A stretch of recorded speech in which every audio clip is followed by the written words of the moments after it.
repurposed freighter drifts through space. As you stare out at the star-flecked void, another ship comes in. Wait, is this sci-fi? I thought we agreed on a World War II campaign. Hi. Oh. Did we? How are things? That's cool. I can pivot. Good. Yep. The smell of smoke curdles in your nostrils. Kind of funny. Hold up, I went to a big park with Chico and we walked and he was like, no, I don't want to go anywhere. And then it was like he looked like he wanted to play with the ball, so I let him play with the ball and I unleashed him and threw the ball and he took the ball and ran a quarter of a mile back to the car and sat there and waited for me. He loves car rides, but he doesn't like the walks much. He wants car rides. He's a lazy. He took the ball and he sat there waiting for me, wagging his tail next to the car. That is funny. What's up, Chris, Bone, Mandy? What's going on? I have the right tools. I'm going to log in here.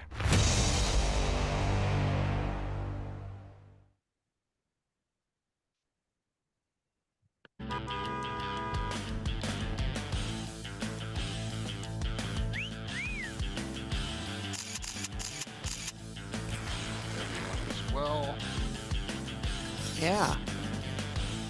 I hope you had a good weekend, a long weekend. Was it rainy? Yeah, it rained the whole weekend, but you know, it wasn't too bad. We have it cold here. It's like barely 70, and it's like this. Yeah, it's winter temperature. It's fairly clouds, kind of half the sky, like 3/5, stuff like that. A bit windy and like 60, 67, 68 degrees. So you have to think about shorts and t-shirt. You have to have more than that. You have to put in a sweater or something. And this is, we're not used to that here. Yeah, that mix. Yeah. Mm-hmm. We will get our heat. We should enjoy it while it lasts because we will get it. Hot weather again here soon again, I'm sure. Without end. The curious are the it's ones classic most D&D reprint giveaway, everyone. The tree that endures not what has to posted bend. up there, just so you're aware. Hey, Rascal, thanks. From stillness, the mad mage is stirring. From countless voices, the castle takes shape. Zagig will test Publications. the enduring. Those unlucky will never escape.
Sponsors owe me new vids, everyone. So, yeah.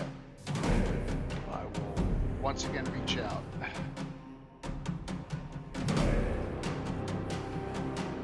Savage McLeod. I like that name, Mini Circus. Cirrus. I was Cirrus. Mini Cirrus. Yep. Mm-hmm. Yeah, I love the cloud names. Awesome. Mini Cirrus. Yep. We have to have a cumulus here too. We can cover things. Yep.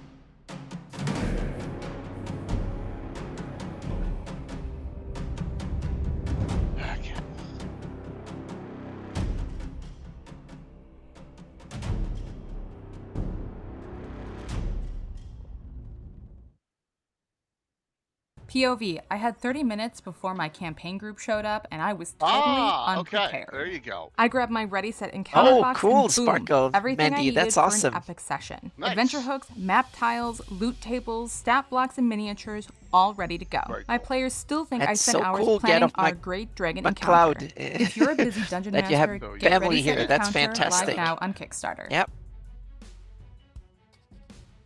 POV, I had 30 That's so minutes cool. before my campaign group showed up, and I was totally unprepared. Yes, I'm grabbed doing my ready okay. set encounter box, and boom, everything I needed for I an even done a epic little bit session. of research Adventure for hooks, this one. map Yep. tiles, Well, loot it's a lot more tables, than I stat did, blocks, and 'cause, miniatures, yeah. all ready to go. Just- My I don't- players still this think week I is, spent hours planning our work, great dreaded I knew, encounter. yeah, and I If knew you're a this busy dungeon episode was master, was get going to ready, set lean on me encounter live more now than on usual. Kickstarter. So I'm Yes. trying to be ready Just- for it. yes. So yep, it was my fault that we did it. So yep. And this is one of these that I think is fun to have occasionally, this type of content, not every week, because then even I think it's boring, but occasionally it's interesting to look at Greyhawk from a different perspective, so to speak. Right. From a different angle. Yeah. Well, thank you, Minnie. That's awesome. Yeah, it's one part of these academic series, so to speak, where we take the boring, dry topics and look at the setting differently. Yeah. So, Minnie, do you know your aunt is my new best friend according to a lot of people? Just kidding. Am I going to respond to Minnie on that? Yeah.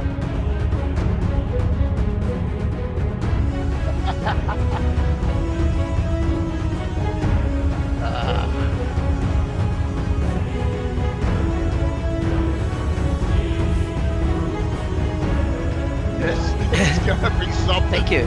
Yep. It's,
I mean, you know, the joke runs multiple ways because, you know, I have my good friend Todd Stashwick, so yes. I think he's in London. We're Michaelus right now. Hopefully Mike will be on.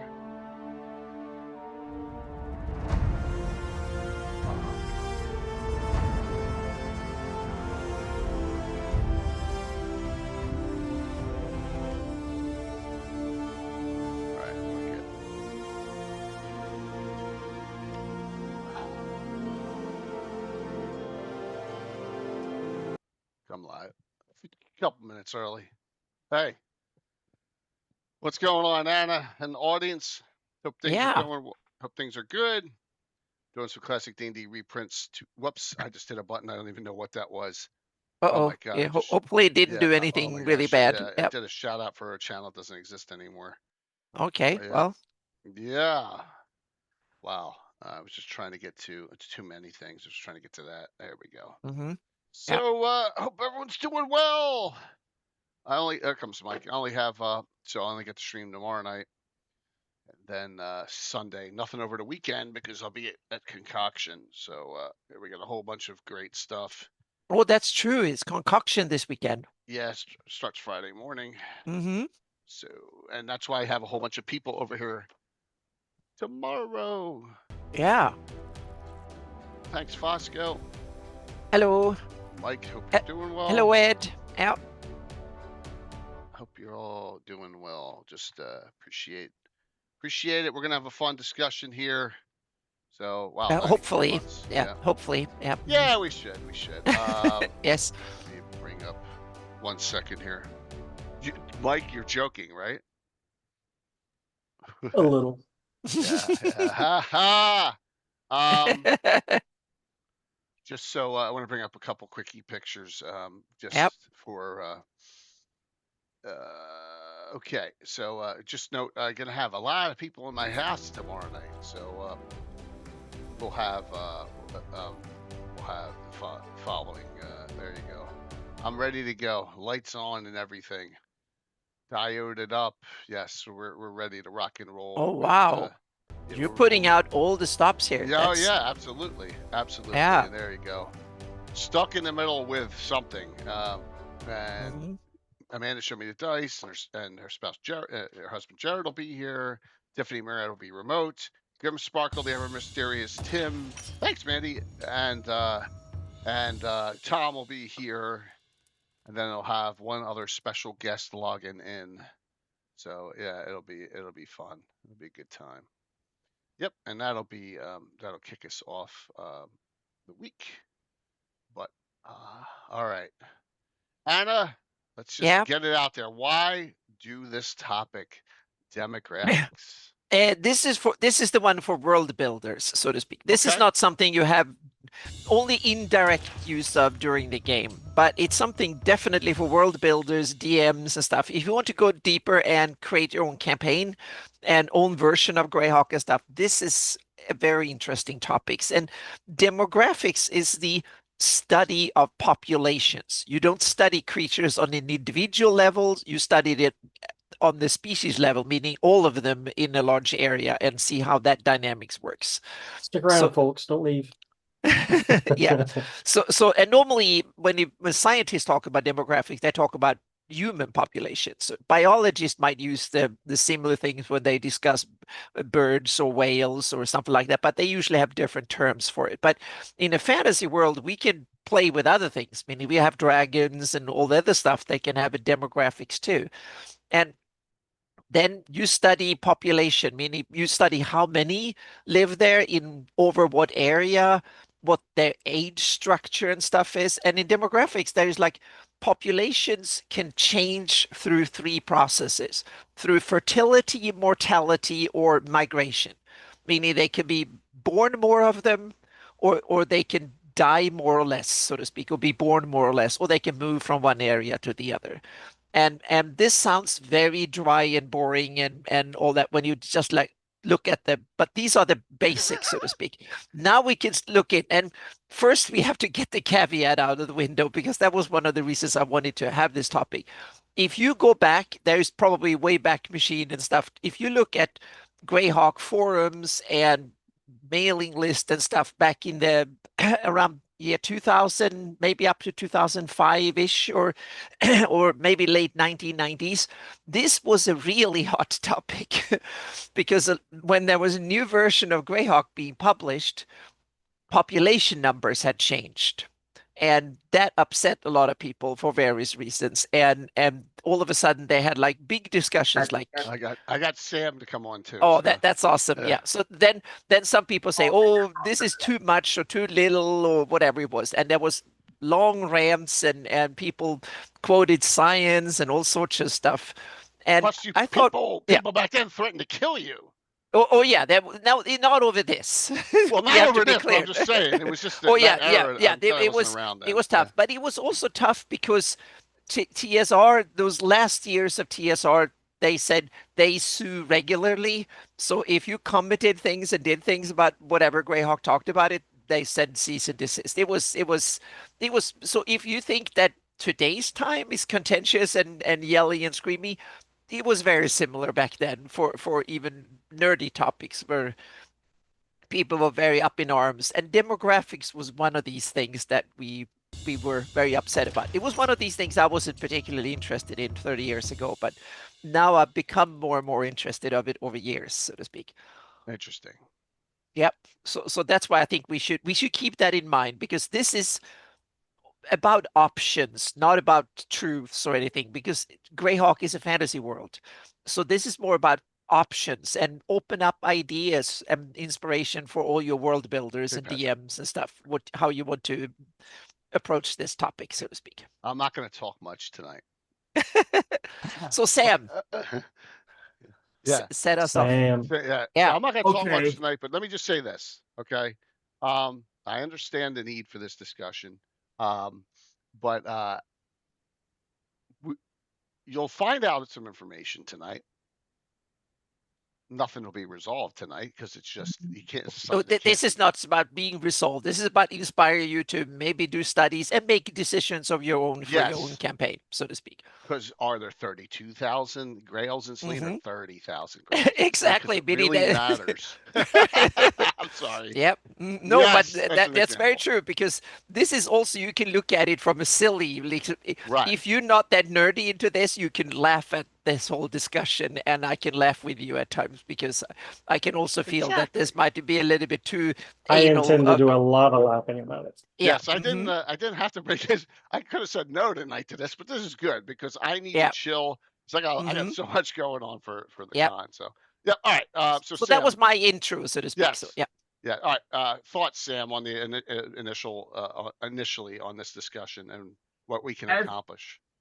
As Anna says, yeah, demographics, specifically the populations of the Flanaess given in the folio and box set, were a big ticket item. Mm-hmm. When Greyhawk got started, when Cannon Fire got started, sort of doubled down again, as Anna said, when the LGG came out and tripled all the populations, and people still frenzy about it. Yes, and it was funny. Every 10 years there was a new version of the World Book, and the whole thing started over again. I wound up having a guy arguing with me like 2 years ago on Facebook because it came up yet again. Oh, wow. As it happens, because I am completely out of my mind, I actually hit this up with a pair of articles. Mm-hmm. That's the original from 2005. And this was when I was mad enough to go back and look at it again in 2024. All right, good. I'm glad. Let me link them. Let me put them up on my. Oh, Dungeons and Demographics. Yes, I remember reading these back in the day. Then I did return to Dungeons and Demographics. Okay, so simply first, I proved that no, the populations in the folio are not necessarily too high. Then I went further and said, you know what? Not necessarily too low. Then I said, you know what? Let me go back and I can actually prove they may be too high. All right. The big argument you get with demographics and the folio is France had a population of 100 people per square mile in I think it was the 14th century. Mm-hmm. Yeah, I've done some calculations too. I have some numbers that will be interesting down the line here too. So yeah, this is absolutely true. Mm-hmm. There are two big problems with that assertion. However, one, that was the highest population in density in Europe at the time. Mm-hmm. And other countries had population densities dropping into the 50 people per square mile range. Two, because of this high population density, this little thing called the plague wiped out half the population of Europe at the time. In the next well, at least a third, but maybe up to half. Yeah, a third to a half. Yeah. And this is what the argument that, the Flanaess is horribly underpopulated because the population isn't 100 people per square mile. Okay. Yes, in France, in nice, super fertile, almost every place except a couple of mountainous areas in pre-Renaissance France was arable, and they hit 100 people per square mile, and then they died like dogs from the plague. So it's all good, man. It's all good. Right. Now, the thing is, several things also factor in. The plague cut Europe's population by about a third, maybe as much as a half. This happened before. This happened after the Roman Empire in the West fell. Right. It also happened in 536. Right. When they had a volcano and a plague. Okay. They had volcanoes. They had plagues. End of the Roman warm period. The migrations. Yeah. Okay. And the thing is, the population then was not 100 people per square mile. So not only did the population drop, we're starting from a point where the population is maybe 25 per square mile. So there's no reason you cannot have a country like the Flanaess with a population density of 25 people per square mile. Oh, and then it drops by a third to a half. Yeah. I've done some number crunching here, and I used my map, not the Darlene map. I used my map because it's a little bit more accurate to get the area square mileage of the country. So I took Furundi, and I'm using the population numbers from the Living Greyhawk Gazetteer 2000 Gazetteer, the ones that were contentiously high, so to speak.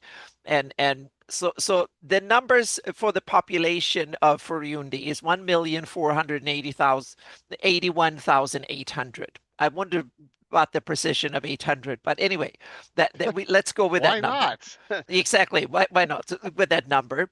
And then the area on my map of Furundi is 277,000 square miles. 236 square miles.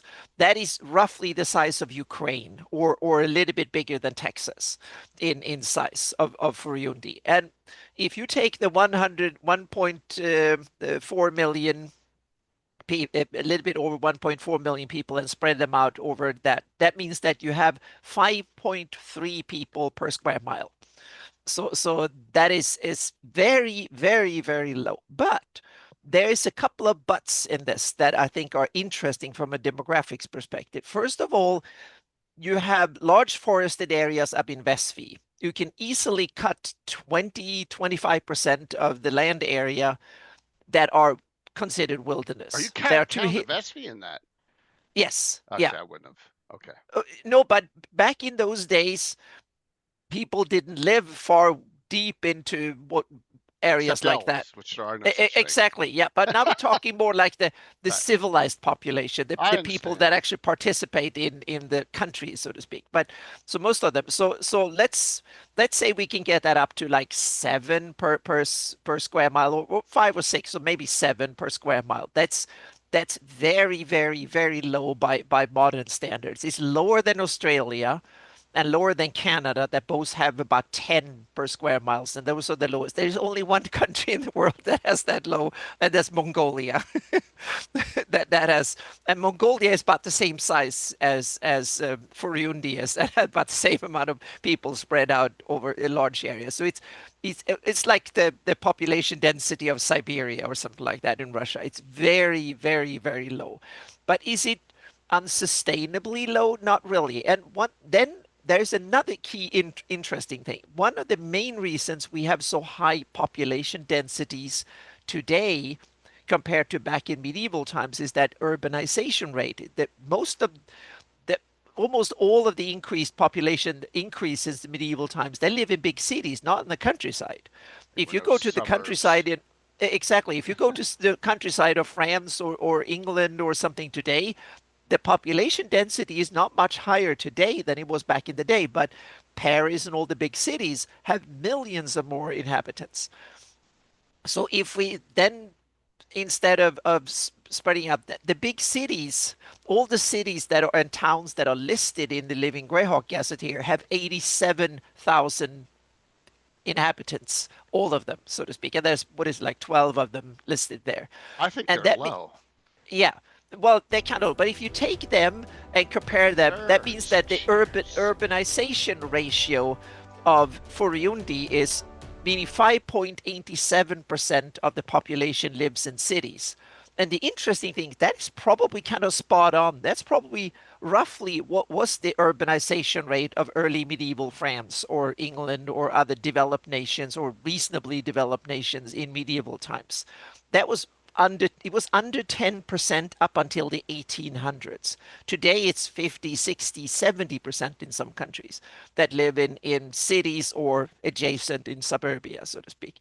But so if you look at these numbers, it's not horribly wrong. It's you can actually, I was surprised when you start doing the numbers like this. It's not terribly wrong. It can kind of work. I will probably double the population in Furundi to make it really more medieval, so to speak, and then have a few more towns that are a little bit bigger. So the urbanization rate would be like about 8% or something like that, would fit my style of gaming, but we're not that far off. So I thought the numbers will be way worse, and then they are, so to speak. So they're not terribly low. Speaking of urbanization, yeah, I have a spreadsheet that was done by Rich Longovitalis. I have that one too. It's an awesome one. It's really good, and I had been referencing it recently, even before this topic came up. And like I was just looking at while you were talking, and he has Frioni's urbanization rate at 5%. Yep, and this is LGG figures, right? And it's the cities listed divided by so 5%. If we then go back and list the earlier numbers for Furundi, because I listed the earlier numbers. I got them right here. From the ashes, it was 295,000 plus. Yeah, I'm going all the way back to 1980. And that box set was 350,000 plus. And that kind of makes sense because you had the big wars. That's why they lowered the population for Furundi and a number of places from the ashes compared to the early ones. 1980 box set's 350. Oh yeah, but for box set and folio have the same numbers, I think, across the board. But I'm saying you said from the ashes had 350. This is 1980. No. The box set had 350, and from the ashes had 295. So it went down a little bit. Yep. All right. Well, they had to do that, and they're like, oh. Yes, exactly. And I didn't think they were that. Wait. So from 295 to 1 point whatever million in like 10 years, that's a little crazy. Okay. Yeah. Sam, save us. I have answers for this. Yep. Okay, so my voice is thinking of that. I'm sorry, I have answers. Okay, so one of the first things to look at, the folio box set numbers do not include demi-humans and humanoids in the populations. And another key thing that I hope you will add to this, that was also okay, no, so this is one.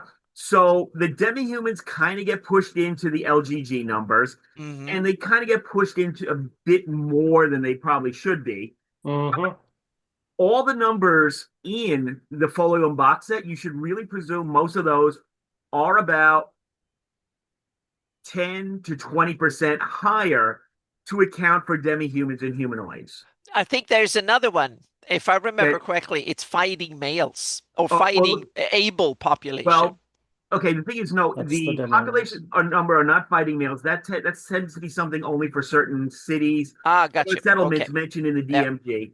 Yep. So the national populations there are everybody. There is, though, something that is missing. Let me guess. The transient population. Close. Close. As the folio and box set are written, these countries do not control their entire territory to the borders as suggested by the map. Yep. That was one big point that was going to come to. There's something from history called allodial title to land. This is title to land that is not subject to anybody else's law. In modern times, we tend to think of this as totally sovereign. It's like the king is sovereign, all the territory is his. Okay, up until about the 10th century on this Earth, that's not how it worked. It didn't work modern way until 1600s. Okay, you could really own your land with allodial title, which meant it could not legally be taken from you. It could, of course, be taken from you by force. It could be taken from you illegally. You could certainly be coerced into swearing fealty to a king. But legally, technically, you didn't own it. The prime way you got allodial land was asserting, clearing the land for agriculture. And you're like, well, what does that have to do anything? Okay. What does a fighter do at 9th level? He gets a hold, strong hold. How does he get it? Clears land and builds a keep. And that is pretty much literally the definition of a lodial title. Yeah, but we can generalize. Yeah, you're perfectly correct, Sam. I think that's the way to look at it. But you can generalize this even more. Sorry. There should be all these people in these countries that are not counted because they're ignoring the king, because they're adventurers who got 9th level, form their keep, and don't care what the king of Furiundi has to say. Don't care what the Overking had. Well, I mean, they sort of cared because they don't want to be, they cared in a negative way. They didn't want anything to. But they are fully independent. Yeah. So you could, in a way, I think I totally agree with you, but I think it might be useful to generalize this a bit more, so to speak, make it more abstract, saying that if we live in a world where everything except Antarctica is claimed, controlled, sovereign, owned by someone, so to speak. That's why there's so much contentious squabbling over some reef somewhere that appears somewhere because it's not being controlled by someone, so to speak. But in effect, that's a fairly modern phenomenon. If you go back 400 or 500 years, that didn't exist. Even back to Roman times. Oh no, you don't have Greek times. Rulers love to have maps drawn that showed them controlling everything. Yeah. But what I'm saying is that before, in a fantasy world, is probably more like before the Westphalian world. But Westphalia was the peace in Western Europe after the 30-Year War, I think, where they invented modern nations and diplomacy and all the stuff that we take for granted today. Before then, countries were personal domains of the ruler. And that meant that a lot of rulers, they claimed a lot of land that said, oh, it belongs to the French king. But a lot of people who didn't live there, they were like, no, we're not French, we don't pay taxes, and we screw him. So countries claimed way more than they controlled. You mentioned France. Louis XIV staged an entire series of wars for the express purpose of claiming border territories that his people said he had the better genealogical right to. And I think in a fantasy world that is medieval based, so to speak, like Greyhawk, that probably functions way more like medieval ancient way of looking at it. Like, oh, you you can claim this much, but it's what you control that counts. So if you take the demographic numbers is what the numbers that actually pay taxes to the Furiundian king and his subjects, and then put that number, and that becomes people up in the Vestvi, they don't care. They might yell for the king's help when Ius comes running, but before that, between then, they don't care.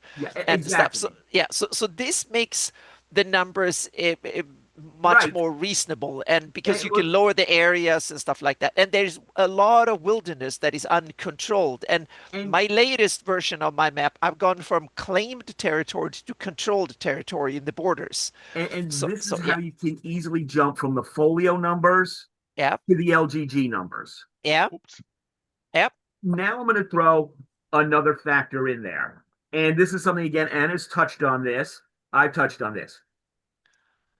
You get 1/3 to 1/2 population losses with major wars and plagues. Now, there are no major plagues in the history of the Flanaess. No, they're more like here and there mentioned, but not not terrible. Gary didn't put any into the canon, so everyone thinks there are none. Just assume there are none.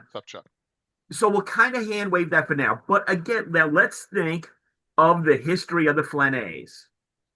Is there anything that possibly has happened, and we're talking 576, even 591, in the last 300 years that could possibly be said to have caused a 1/3 to 1/2 drop in the population? We have there is interesting number. If you look at the numbers for Nyrond in the during the war between the box set and from the Ashes, it lost about a quarter, about 20% of its population. That's one of the highest numbers I saw from the war. But is there anything bigger than that? No, I don't think so. I think the Greyhawk Wars is by far the biggest. Yeah, that's my guess. Yeah. This little thing called the Age of Great Sorrows. Yes, that's back in the day. Yep. Okay, so but for the no one knows what that is. Yeah. Well, you have to explain, Sam. Yep. The Age of Great Sorrows began, and Furiandi declared independence. Niron declared independence. Turmoil between the crowns happened. Yep. Was that when the Darmans fell out of, or the Crandons fell out, and yeah. Okay, Bone March was overrun. Yep. The Iron League formed. Oh, the Relentless Horde came in, rampaged all the way to the Griff Mountains before getting driven back. The Brazen Horde came in, rampaged through the Paynims, through Tuzmit, through Ket, into Bissell, was raiding Valuna, got driven back. That was kind of the first, an early form of the war before some hundreds of years earlier. Yep. Invaded Valuna and Ket, got driven back. The Short War. The Flanaess has had 350 years of war. Really vicious, nasty war. After the Battle of the Fortnight's Night, -110. Thanks, Bill. CY. Until 254, there are no big campaigns. Yeah. The Great Kingdom doesn't really have a big campaign. Keelan doesn't have a big campaign. Universal Peace. Zeef did not have a big. Okay, so we've had what should be 350 years of population drop. So I think we could easily. Why do you mean population drop? If you mean during the wars, yeah. Well, during each of these, we could easily say the population before the Age of Great Sorrows in 250 CY, 4 years before Furiandi and Independence, we can say the population was 30, 40 people per square mile through the Flanaess. And I don't think it's been above 10 in any number we've seen. Yeah. Okay. Well, no, and they've been dying ever since. Well, it says 213 in here for not 250. Well, that's when the Age of Great Sorrow officially began. So, which I always wanted to know what the hell that meant, and no one could tell me. Luke couldn't tell no one. It meant the corruption was setting in. It meant, all the nasty things, people were buying and selling titles. The Nalax came back into North Province after exterminating the Atir. All things like that. Everything was getting set up. But it doesn't say anywhere specifically what it says. No, correct. You're assuming that's what Gary meant. If we're playing with demographics, right? We have from 213. Well, like I say, I'm willing to put it to 254. I'm willing to give it another 40 years before it really hits the fan.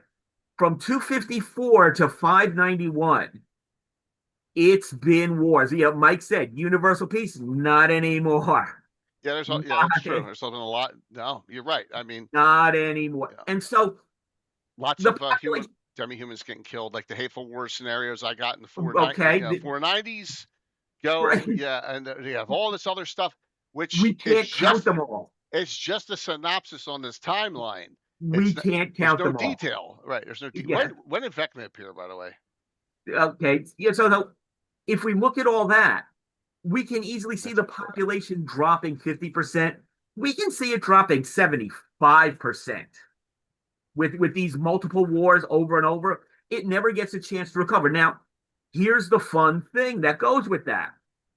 If we assume, yes, the Flanaess had a population density of 40 people per square mile in 250 CY, and it's down to 10 people per square mile in 591, what does that mean we get? Ruins. What? Ruins, feudal. Yeah, I got it. Dungeons. We get ruins everywhere. And what are ruins known for? Dungeons and monsters and. Okay, so now does this make complete sense for the Flanaess? Sure. Okay. It's one answer to it, right? Well, yeah, well, like I say, it is. It answers the question of why is the population of the Flanaess so low?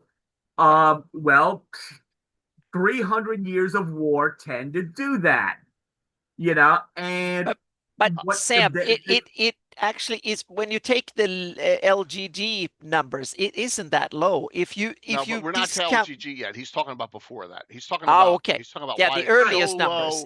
In the 1980 and the 1980. Gotcha. Well, I got a comment on that. Go for it. Without getting into fertility rates and stuff. He has fertility tables. I know Rich does. Oh yeah, Rich, that's so cool. A ton of no, I'm not talking about that though. No, I'm talking about Sam's timeline thing. So, he had. I agree with everything said up to that point. I would also like to add that before the Great Age of Great Sorrow, let me check my numbers here. There was about 600 years since the Invoked Devastation. Right. So the starting numbers is actually who got out. Yeah. And I mean, we may never know them numbers, but I imagine your starting point might have been kind of low if you want to be as an excuse. Okay, that's another thing I pointed out. Plus, we have no idea where the Iridians even came from. Right. No, we have a basic idea. They came from the West somewhere. But let me run a couple of other numbers that I calculated just so we can understand what the scope of this, so to speak. If we take the empire of Ayus, I calculated the on my map again, not the Darlene map, but on my map, I calculated the size of the empire of Ayus at its peak, meaning like 590, 560. It's like the size of something like that. Yeah, when it's the biggest, when they conquered 10 and many kingdoms and bunch of stuff, so to speak. Then it's the almost 500,000 square miles, and that's about the size of South Africa. So it's just not that gigantic in that sense, or nearly the size of Alaska, roughly the size. And if you put the population numbers the same as in Furundi, but 5.3 per square mile, that makes a population of 2.2 million, which is most of Ayus. It's a lot of wilderness and way up there, so hardly anyone. It's like a lot of terrain probably looks like Mongolia, so no one really wants to live there. And if you double the numbers, so maybe up 4 or 5 million people, then you're about 10 per square mile, which was typical of medieval Europe, so to speak, of inhabited, like France, Germany, Britain and stuff, had about 10, 12 people per square mile. So then you will get a population of about 5, 6 million. But Ayus is not, so 2, 3 million sounds reasonable. But now we come to the biggest one. I calculated for the Great Kingdom as its peak. That it was 2.25 million square miles if you count the whole area, and that's the size of Australia, or roughly the lower 48 states in America. So that was the size area of, and I didn't count, that's land area. I counted away the waters and stuff. And all that exactly, just the land, but all land area, but no ocean or big lakes.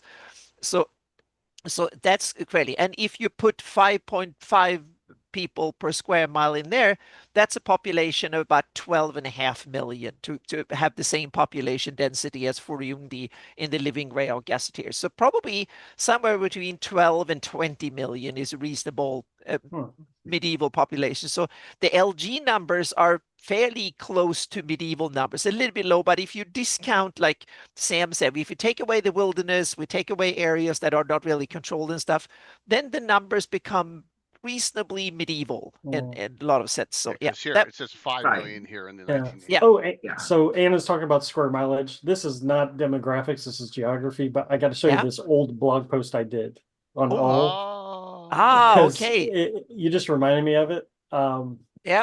So that's a great map. In the original folio, Gary wrote that Ulm was 800,000 square miles, and then it was revised in the box to say 90,000 square leagues. Both of those numbers put Ulm at the size of like 1 million square miles, which we know is not true.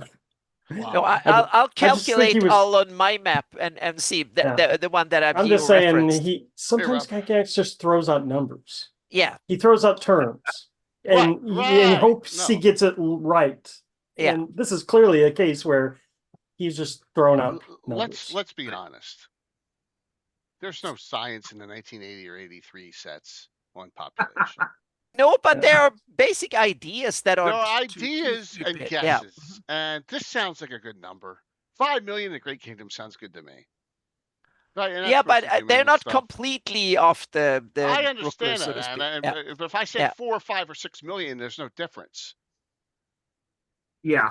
It's not gonna, it's not going to affect my adventuring. Number one, I'm not going over there anyway. That's what we need to keep the other hour to talk about that.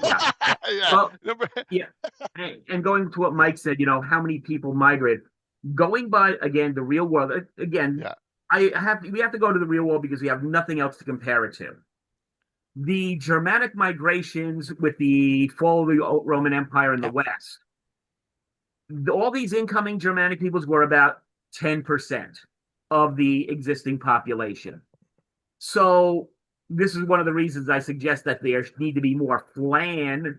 I definitely think there was not enough Flan on the map. Right. Yeah. So, how many, unless you have starting 10 million Flan all over the place, you're not really getting 10 million Iridians and Suluese wandering in. And that's giving you a pretty low base to build from. And this is one of the things I can say, yes, the population numbers 1,000 years later are too high. Or we can say, maybe they are a bit too low. But ultimately, there's enough reference points. It can be that the numbers are perfectly fine. The folio box set numbers are perfectly fine.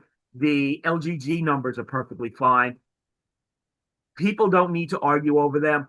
I kind of like the low numbers. Like I say, the low numbers using the historical model says there's tons of ruins, and Gygax says there's tons of ruins. Yeah. That means you've got adventure everywhere. Yeah.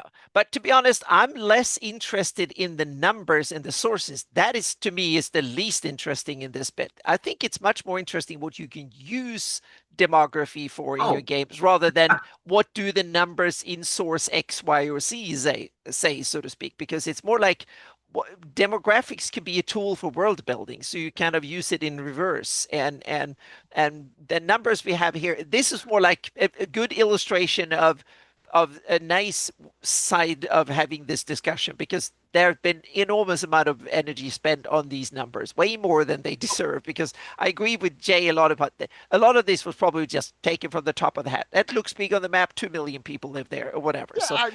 Yeah, look at this. So we don't need to treat it as the law book or scientific whatever. Yeah. We see this map here. Yeah. We don't know how many people. There could have been 10 people here from the back lunar. Yeah. It doesn't seem exactly. I have no idea. Yeah. There is no idea. The Iridian thing still drives me crazy. Like, where the hell did Iridians come from? Clearly, the thickness of the line determines how many. Exactly. Yes. Yeah. No, but I think it's more important to look at it kind of in reverse. Meaning, first of all, what kind of adventure do you want? Right. And then look at how much of a population do you need in order for that story to make sense? Meaning, if you want the Ayu's empire to be able to field 10,000 soldiers in a big battle, or 100,000, that means that in order to get those 10,000, you maybe 1 million population is okay. But if you want big battles and say, Ayus is fighting big wars and he's sending waves, thousands at a time, and has an enormous army, well, then you need a population of 10 million at least, maybe even 20, in order for that to happen and stuff. So it's more like reverse from the stories you want, and that paint the setting from there, so to speak. This is where a couple of, again, fact points in the sources. So in one of the later Gord books, Gary's noting that there's the Flanaess Wide War, and that it's so destructive that armies are shrinking, borders are effectively shrinking, wasteland is growing, even as the rulers are drawing greater and greater borders. But really, they've conquered nothing; they've just killed everybody. In Markland's Sergeant notes that, how does Ayus do it? Well, look at the reproduction rates of orcs and goblinoids. This is something to a degree that Rich addresses in his demographics article that's over in the Greyhawk Journal. you've got this really fast rate. Yeah, you have a lifespan of 40 years, and so that means reproduction of 15 or something like that. They all pop out new orcs or goblins every 10 years, or when they're 10 years old. You can send out a horde of goblins and orcs. Yeah, and they can all die horribly. And actually, it's not even. It's like 5 to 10 years later, you have the same number back again. As long as you keep a couple of surviving males who will be happy to, well, you need some females, so the critical bit you don't when send it comes the females into battle. No, but what I'm saying is that in order to get the numbers back up, you need females. You have 5 or 10 surviving males, whatever, with all the 100, 300 females in the lair. Yep. And I just thought of something. Yep. Orcs are based on Lord of the Ring orcs. I don't recall. Kind of, yeah. I don't recall any of those movies ever seeing a female orc.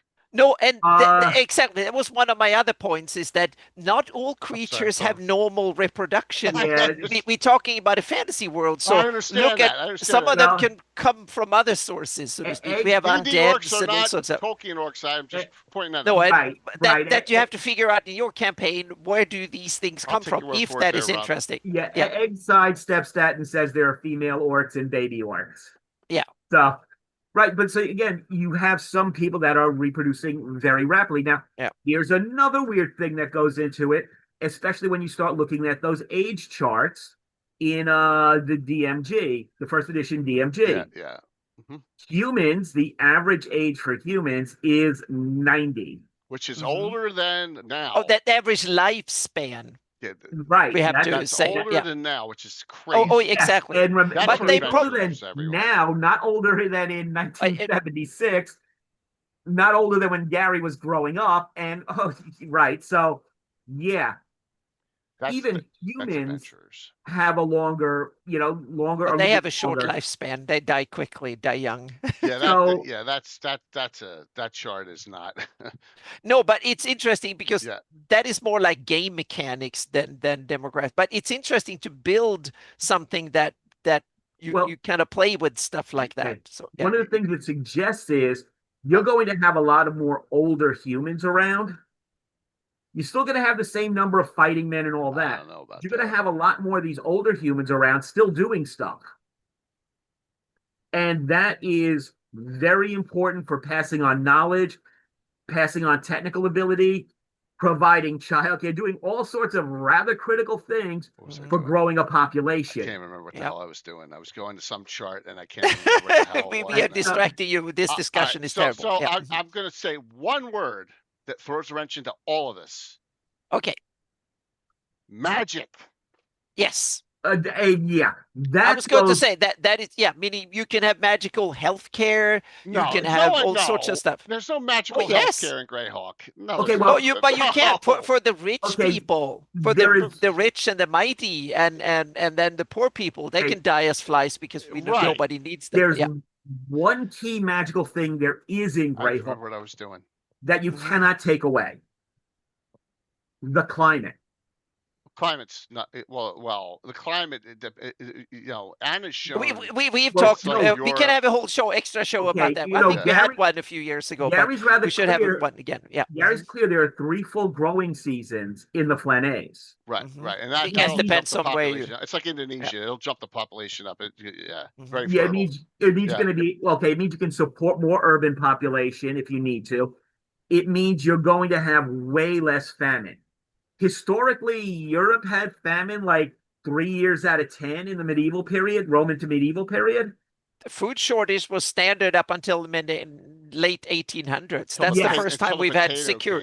Yeah, exactly. Late 1800s. That's when we wouldn't eat potatoes. No, there were many tricks in many countries to get them to start eating potatoes because they were a new thing. No one in Europe had seen a potato until long after Columbus. The 1500s, and then the potato blight showed up. Yep. So they had all sorts of tricks to get normal folks to eat the new horrible thing that came from somewhere. This bit of magic means you're going to have a bit more population growth. You're going to have a bit more survival of youth and everything. Because you're just not going to have people starving to death in bad winters the way you did in the real world. You're not going to have people starving to death just because it's a famine year. You know, that's a true point, Sam. I'll give you that. That's actually with the climate that Gary set up, and all the northern ones. They're all rovers, tribal types anyway, and they're following herds, or whatever. Right. The wolf nomads, and also they're not subject to starvation that much either because they're hunters still. Well, yeah. And of course they should have a lower population density in general because they do. Nomads on prairies have a much lower population density. Period. Yeah. Okay. I'll give you that. I'll give you that. I'll give you that one 100% on the climate. The climate really will lead to a lot less as far as starvation goes. Well, all civilizations start in subtropical Mediterranean climates because that's where agriculture is easy, and then it spread as technology advanced, so to speak. Yeah, which is like its whole other episode about technology. Yep. So I'm sick that day. This is the thing where I said when you do a technology episode, I'm sick that day. So really, this is a situation where you have to say, okay, like I say, the numbers just cannot be said to be wrong. They may not be able to be said to be right. They can't be said to be wrong. Do what you like. And you go to what Anna said. What are you going to do now that you have these numbers? How are you going to play with things? Not a thing. How are you going to use this for your campaign? My thing is, I think I've established you have lots of ruins. You've justified, just all this stuff has justified a dungeon every 5 miles. Which, when people just plop down new mysterious places, that's what they're doing. Right. They're just plain there. I never run out of dwarven keeps and ruins and stuff in the Lord Mills ever. Or in the source, because the Soul came through there and left a whole bunch of stuff. You never run out of locations. You just don't, because those hexes are 30 miles, and you're right. A lot of them, there's nothing in them. There's no towns, nothing. So it's like that's not. I can understand that, but once again, a quick theory for me. I'm gonna. Gosh, no, please. My theory. I think Gary made a major mistake with the timeline. Okay. He should have this whole thing. He should have had the migrations of this 1,000 years earlier. It wasn't enough time. He put it 1,000 years I think before. It was too quick. I think there's I think it was all this was a little quick. I think that he should have put it like 3,000-4,000 years ago. I don't know or something. about that far. Maybe but at least further away. Back. Yeah. Joe Block had a good video where he described the Greyhawk history is very recent. We don't know much further back. We don't. And like, what year was Vecna, by the way, Sam? Because you're a Vecna expert. It's about 1,200 years ago. Okay, we don't have a starting date. It ends within a decade after the Twin Cats. Yep. So roughly 1,000 years. Years. The Twin Cataclysms. Yes, maybe 1,300 years ago. So these migrations, these are Twin Cataclysm migrations. These aren't the migrations going on then, which was a trickle. Right. So maybe Sam could clarify here. Maybe they should be called refugees, not migrants. Yeah. Well, then it would be a more short term. Okay. Yeah. We use migration because so many people moved in and altered the demographics. And migration is the word that covers all reasons to move around. So to speak. From a certain point of view, a large number of the Germanic migrations into the Western Roman Empire were refugees. Well, they were fleeing it. They were driven out or fleeing Attila the Hun or other Germans. Look at this. There's an entire population of an ethnic group that moves all the way from Romania and Bulgaria and takes over France and become Visigoths, right? They take it and they create their own. Europe is full of people who've moved and taken and whatever. Yeah. So the Visigoth Empire outlasts the Roman Empire. Yeah, but also realize that a lot of this is not necessarily exactly the same individual. It's a lot of culture conquering other cultures. But there's also a lot of other variables we're forgetting here. Monsters. Exactly. So I'm going to say, but let me get a couple of points in that a lot of the Go ahead, Anna.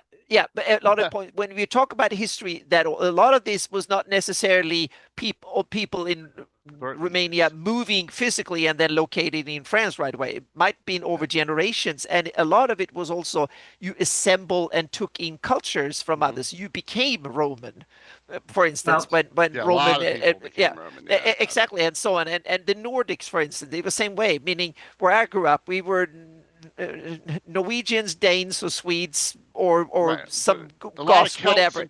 Exactly, and then all of a sudden we became Christians, and then whatever. So it was like, not necessarily just because someone went from this to that doesn't mean that it was like a physical change of all the DNA that came from somewhere else. It was a lot of it was cultural as well as people moving, so to speak. So it was a combination of a lot of stuff to work with. Yes. Yeah. So you and in a fantasy game you come around. And meaning in Greyhawk you can work with all these dimensions as you see fit for your campaign. You can have people physically moving. You can have new cool ideas, new traditions in magic. Dragons moving in and meaning, and then humans, they might migrate maybe 1,000 miles. What about dragons might migrate globally? So to speak, they might settle and fly thousands of miles. Giants too. Yeah, and I'll say this: they're also in that timeline. I don't think, or any instance of the dragons all come north and slaughter this kingdom until we don't. Yeah, until the what do you call it in Sturridge, right? Until he actually redoes the GD series and say all the giants. There's very little dragons in Greyhawk doing political stuff. Very little discuss of dragons and others and other invaders until the Ayus, and all that. So in terms of the time for the migrations. Yeah, and I wanted to talk about Vecna because Vecna probably slaughtered a lot of people before. Right. Okay. Yeah. In terms of the time for the migrations, Relastra was founded around -300. The Twin Cats are at -422. So that's about 120 to 125 years. That's enough time. Okay. How many hexes, how many miles is that? 125 years to get from the Falls Gap, to get from the Bramblewood to Relastra. Look. Yeah. So okay, I can answer that in a couple of seconds here. How long the distance is? So there's all sorts now. History in our world gets rewritten almost every day, right? Now they're saying that why the Clovis people disappeared and all the large creatures disappeared was that a huge asteroid hit central Canada, right?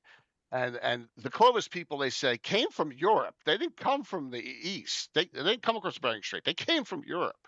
There's all sorts of, there's all sorts of different. There's ideas, and that there's slowly one paradigm slowly and that's moves into another one. They were the first dominant society here. Then they disappeared overnight because they all got wiped out at that point. But so I can see that there could be these major catastrophes that Gary just doesn't discuss too. I mean, there's all these volcanoes along the hell furnaces. They just are there. They don't ever. Yep. Yeah. It's 2,000 miles from the Bramblewood to Relastra. Okay, and as the crow flies, in 125 years, that's what 16 miles a day. Yeah, but they get people down in 16 miles a year. Yeah, they get people down in Chile. And they're like, how the hell did they get down? They weren't supposed to be down there in 14,000 BC. Okay. But they took like, what was it, 5,000-6,000 years to move from the Alaska to southern. That's a long way, right? So yeah. So to a degree, rather than saying it was too fast, it's like, why did it take the Airties so long? Well, Gary's theory on this is that they did a lot by ship too. And it's not. Oh no, that was the Sewell. That's was what I mean. So the Sewell is it would seem the Airtie did not thrust aside the Flan quite so easily as the savant sage wants to say they did. Right. Just kind of noting. And here's the more important thing. Maybe a whole bunch of these lands along the way were really nice. and the Erdi and the Neri and such kind of wanted to hang out there. Well, we knew that they stayed and kind of increased the population on the way, so to speak, and then after a few years, the next generation moved another 100 miles to settle down, and so on and so forth. Right. So it's you move per generation. That's what happens in a lot of countries where you're on the edge of the wilderness. Each new generation move a few more miles into the forest or up into the whatever. So, that's kind of how the Germanic migrations work. That's how the Swedes and the Scandinavians conquered the north, and how the Samic did it, and everybody. Yeah. The Goths came from Ukraine and settled north of the Danube. Mm-hmm. The Goths came and settled south of the Danube. Another 50 years or so later, the Goths came and settled in Italy. The Goths got up and left Italy and went to southern France. The Goths got up and left southern France and went into Spain. So it wasn't just, we're just going to walk and see how fast we can get there. What does it say the wilderness overland marching rate is? 15 miles a day? Yeah, we're there by the end of the year. No, they took 125 years. Mm-hmm. They took some time getting there. I still think that he had a timeline he wanted to squeeze everything into, and that's fine. It's a fantasy setting. Yeah. So I don't have any problem with it. No, and to me, I just love the art of trying to make lemons out of lemonade, and this is one of these things that I like it as a challenge to make the numbers make sense and have fun with them, as a kind of a mental exercise in world building. So meaning I have this number, and okay, how can I make that make sense and be fun and be useful for my games? So to speak. So, yeah, I've written a couple. But I don't try it. I don't try it. I don't treat it as gospel. If need be, change it. That's my If you feel that I need more inhabitants here for whatever reason, but you should figure out what is the reason you want more people living there, so to speak. I have some fun. Go for speculative. Mike. I have some fun speculative questions. Good. For Anna, once we get past all this. Yep. Okay. Yep. All right, so you want to save them for hour 2? Yep. Well, I mean, once we run through all this methodology. Yep. And Gary, we need to have you more talking about how this was made. This discussion. No, it's the right numbers for you, so to speak, or the wrong numbers for you. That's the point. Here's some observations from this map. Right, there's nowhere near enough Flan on this map. Like this whole when was it decided that Alyssa here was Flan at Flan Kingdom? When did that come about? It wasn't Gary. That's mostly Sergeant or Cook for Wars. Okay. Yeah. All right. So why did that happen? Because they needed more Flan. They said it's Alyssa, and it sounds like Queen Alyssa's Marvelous Nightingale, and she's fine. And we want to put all the artifacts into the Flanaess. Kind of fit. Okay. This is one of those things. People used to us from the old days. It's like, wait, Gary and you agree about something, Sam? Yeah, Gary and I both agree. Given our preferences, we'd have put pretty much every single DMG artifact be back during the heyday of the Sul Imperium, back Lunish Empire, or earlier. We would not. We would not have had the Mighty Servant of Luco and the Machine of Lum the Mad during the early days of the Great Kingdom. Turney would not have taken over Alyssa. Alyssa would not be where the Marvelous Nightingale is from. No, none of these things. No, earlier, pre-histories. Pre-migration. Once again, he rushed things. The timeline is condensed. Oh, that's not Gary. Okay. That's not Gary. That's later developers. Well, later developers have a habit, and I'm not and I understand that they have to explain everything, right? It's okay. It's okay. Yeah. I don't need Queen Alyssa's Marvelous Nightingale. It's a great item. Great. I don't need to know I like that back history. But we don't need to explain every single thing, the exact date it was created, all that. Some things are left to be mysterious, right? Mm-hmm. It's just a way, a different Gary, different Gary. Yeah. It's all good. It's all good. But I think that like with Vecna running around here before the migrations came, Yes. Everyone's dying anyway. The Flan are really good at killing themselves. That's true. Yeah, I agree on that. They're killing each other off. See, that's something I harp on with the apocalypto, like. Why are the Flans so devastated? The Earth Flan killed each other. Yeah. They slaughtered each other. They slaughtered themselves. I agree there. Or their buddies. That's why they were easy to be overrun. I agree. They killed each other. Once again, and then comes the Origins who did the same. Where are all the empires? Oh, we killed each other 50 years ago. Sorry. But now go back to demographics again. My take on the Flan was that they were very low population numbers. That was the main reason they didn't have any empires. There were not enough people to bring. They were so dispersed and living in small numbers spread out over an area that there were no really big need for. They were a bit like Native Americans pre-Columbus, so to speak. There were no need to be hugely organized politically over enormous areas and stuff, because there was enough land to go around. You didn't have to squabble over it the way that Europeans did, for instance, early on. They had to share it with the elves and dwarves. There were some that's true. Yeah, and that's the other interesting. Now we come to long-lived folks. How do demographics works for them? That's something you need to start thinking about. Meaning, do elves prop out if they live 600 years? Do they have 100 kids, or do they only get 2,000? Yeah, there were some very large Native American realms in the Americas. Oh yeah, well, yeah, especially in Central America and Southern America. Throw a rock and hit one of them. Yeah, it's a huge. That was an area, Mike. That place near Cahokia. you. 50,000. They said the Mississippian mound builders had an empire on the Mississippi. Up to year 1000.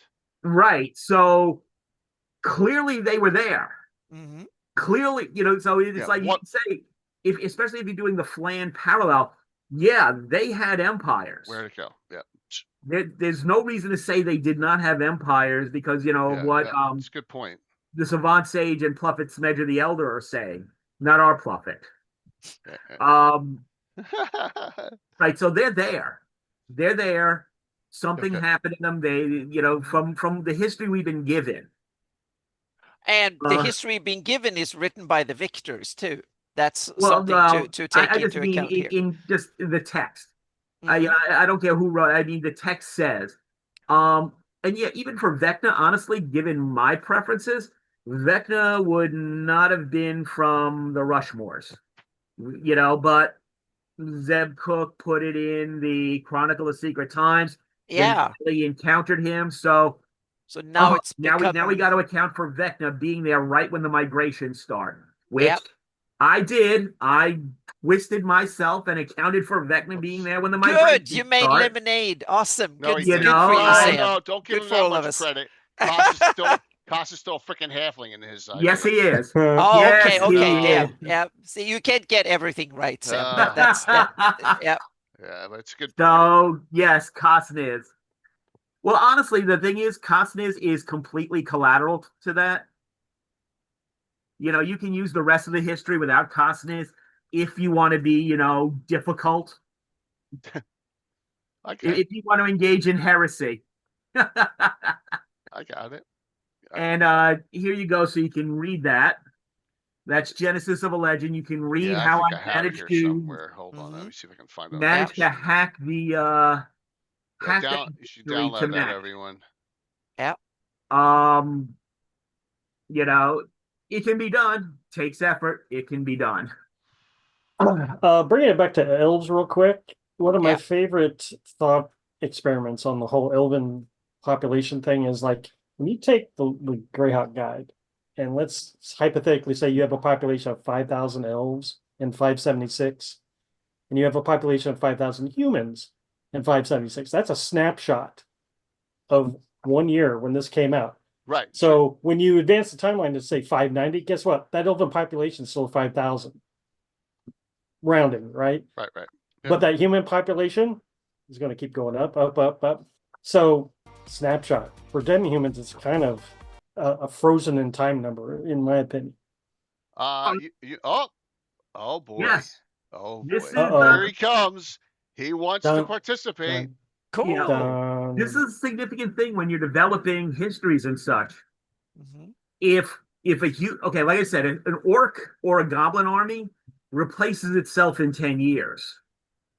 Okay, a human army, 20 to 40 years. Right. More than Canaan.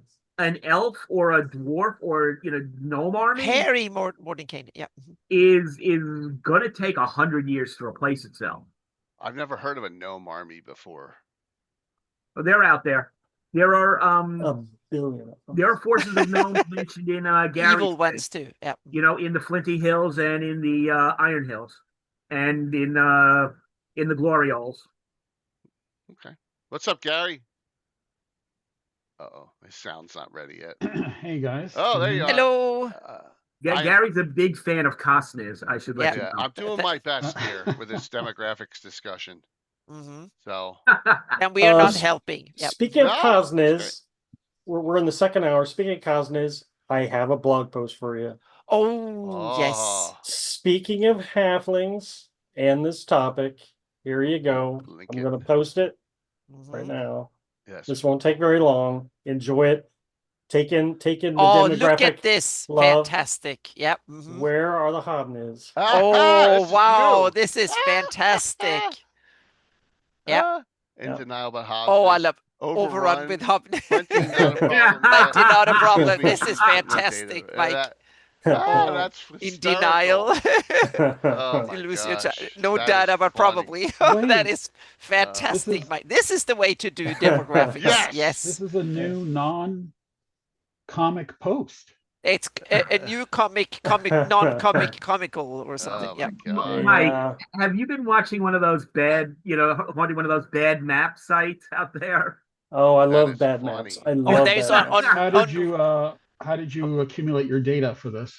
I used a combination of the Living Greyhawk Guide and the Gazetteer. Oh, good. So the percentages of hobnies played a part in this? It was more 1983 than 2000. Okay. But I'm just... See, one of the weird anomalies I got out of doing this, though, is that the South Province does not like halflings.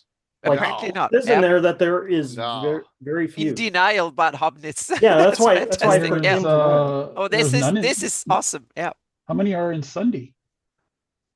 Well, it's not about necessarily. Sunday's kind of no data. No one go there asking about. Sunday's just like elves, and then everything else. Yeah. Whoops, how do they do that? That's weird. I must have clicked on it.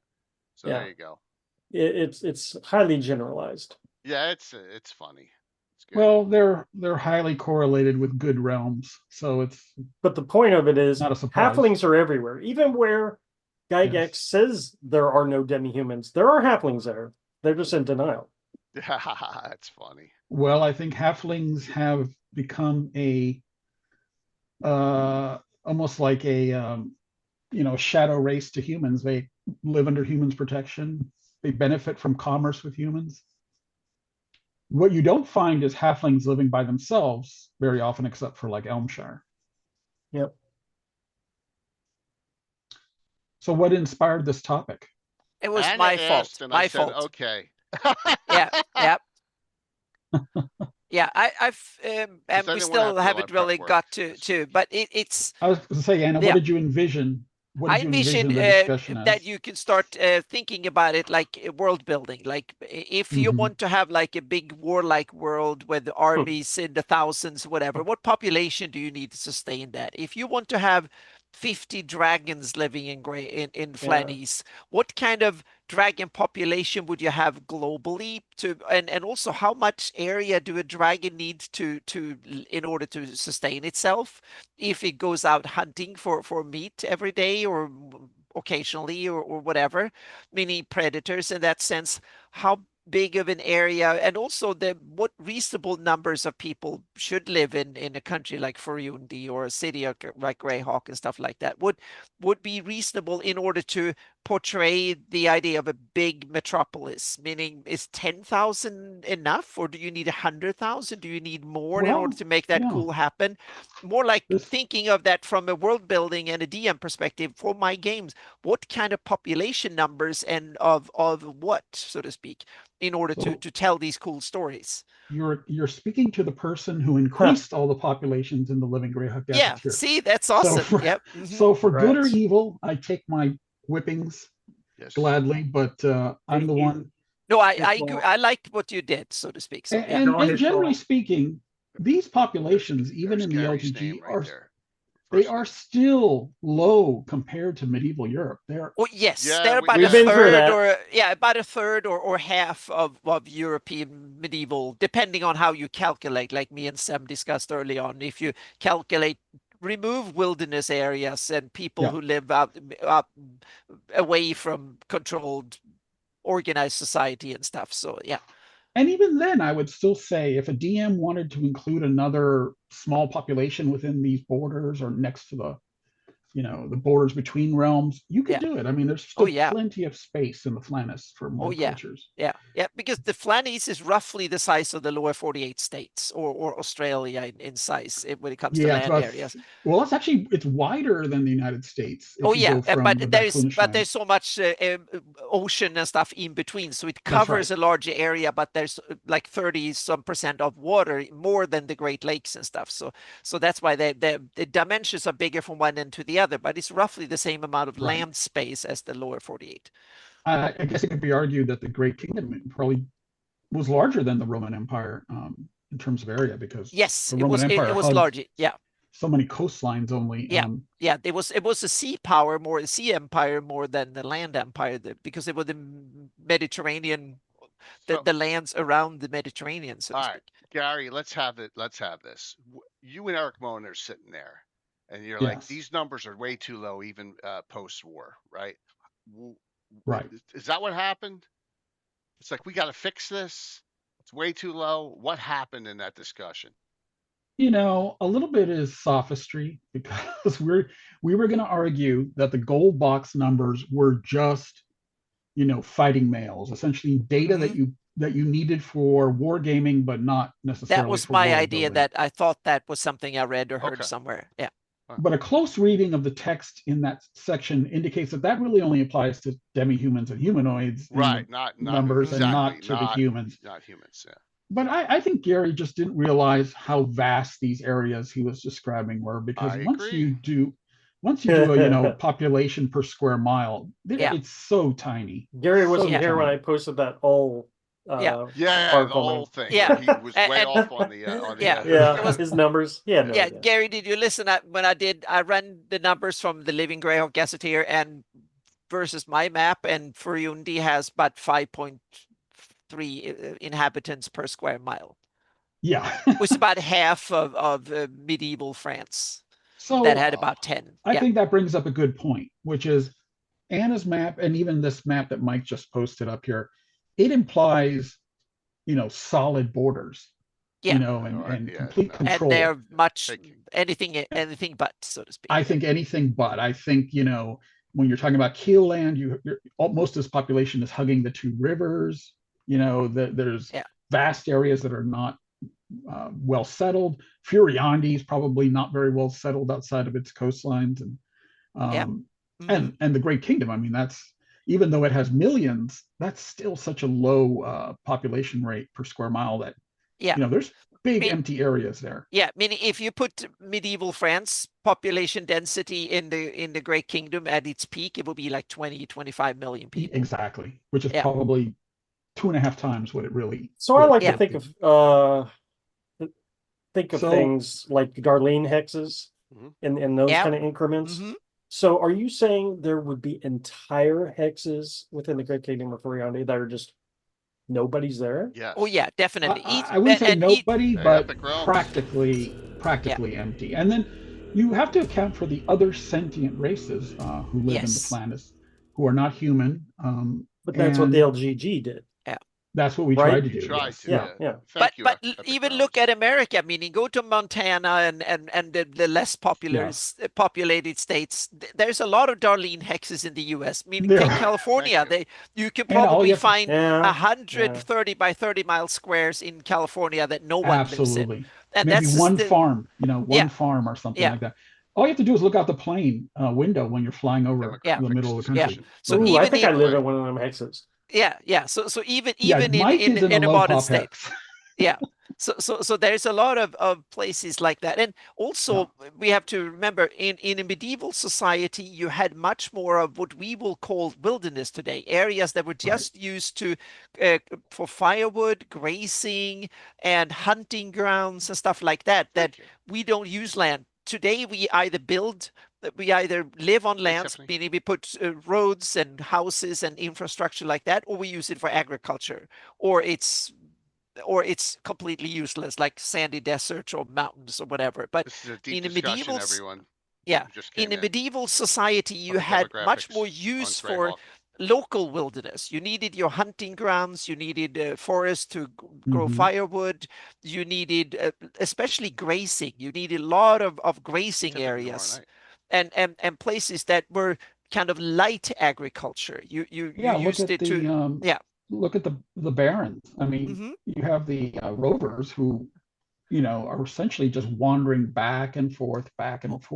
Yeah. Hunting and gathering. They live, they probably, and they might also have herds of animals like deer or like reindeer or something similar, whatever the animals they have up there. They herd them around and they graze with large amount of cattle or something like that. And then they hunt. And so they're like semi-nomadic in that way. If a DM wanted to say that there were 5 times as many rovers as we think there are, I wouldn't argue with them. And there's another interesting that a lot of people forget about agricultural societies in early medieval times.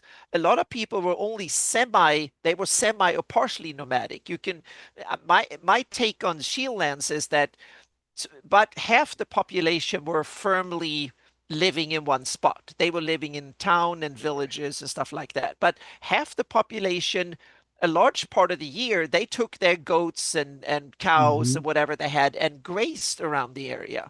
And that was half the population. And when there was, in the winter, when the weather was bad, or when there was roaming hooligans from the bandit kingdoms or something, then they fled to the nearest town and protected and stayed in protection. That's another good point. Anna. The population and then they came, and their business, cities.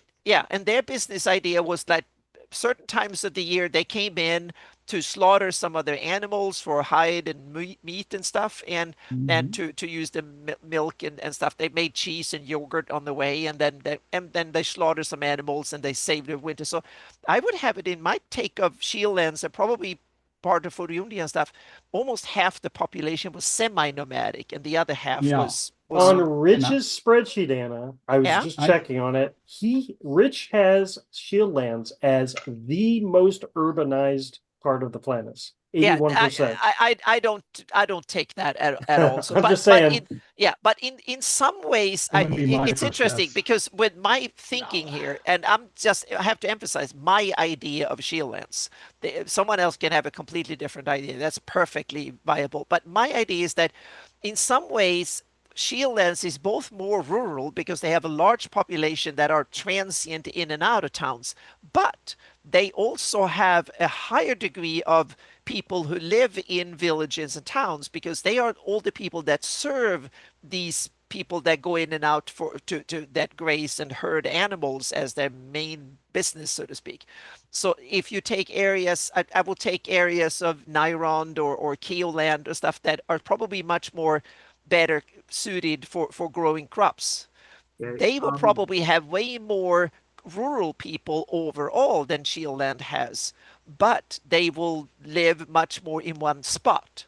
So in some ways, I would say that Shieldlands probably has a higher urbanization rate than Keoland, for instance, or Furiundi, but they will also have a higher degree or higher ratio of semi-nomadic people or people who live out in the boondocks completely, so to speak. So you can be in some ways both. Yep. A couple of things on that.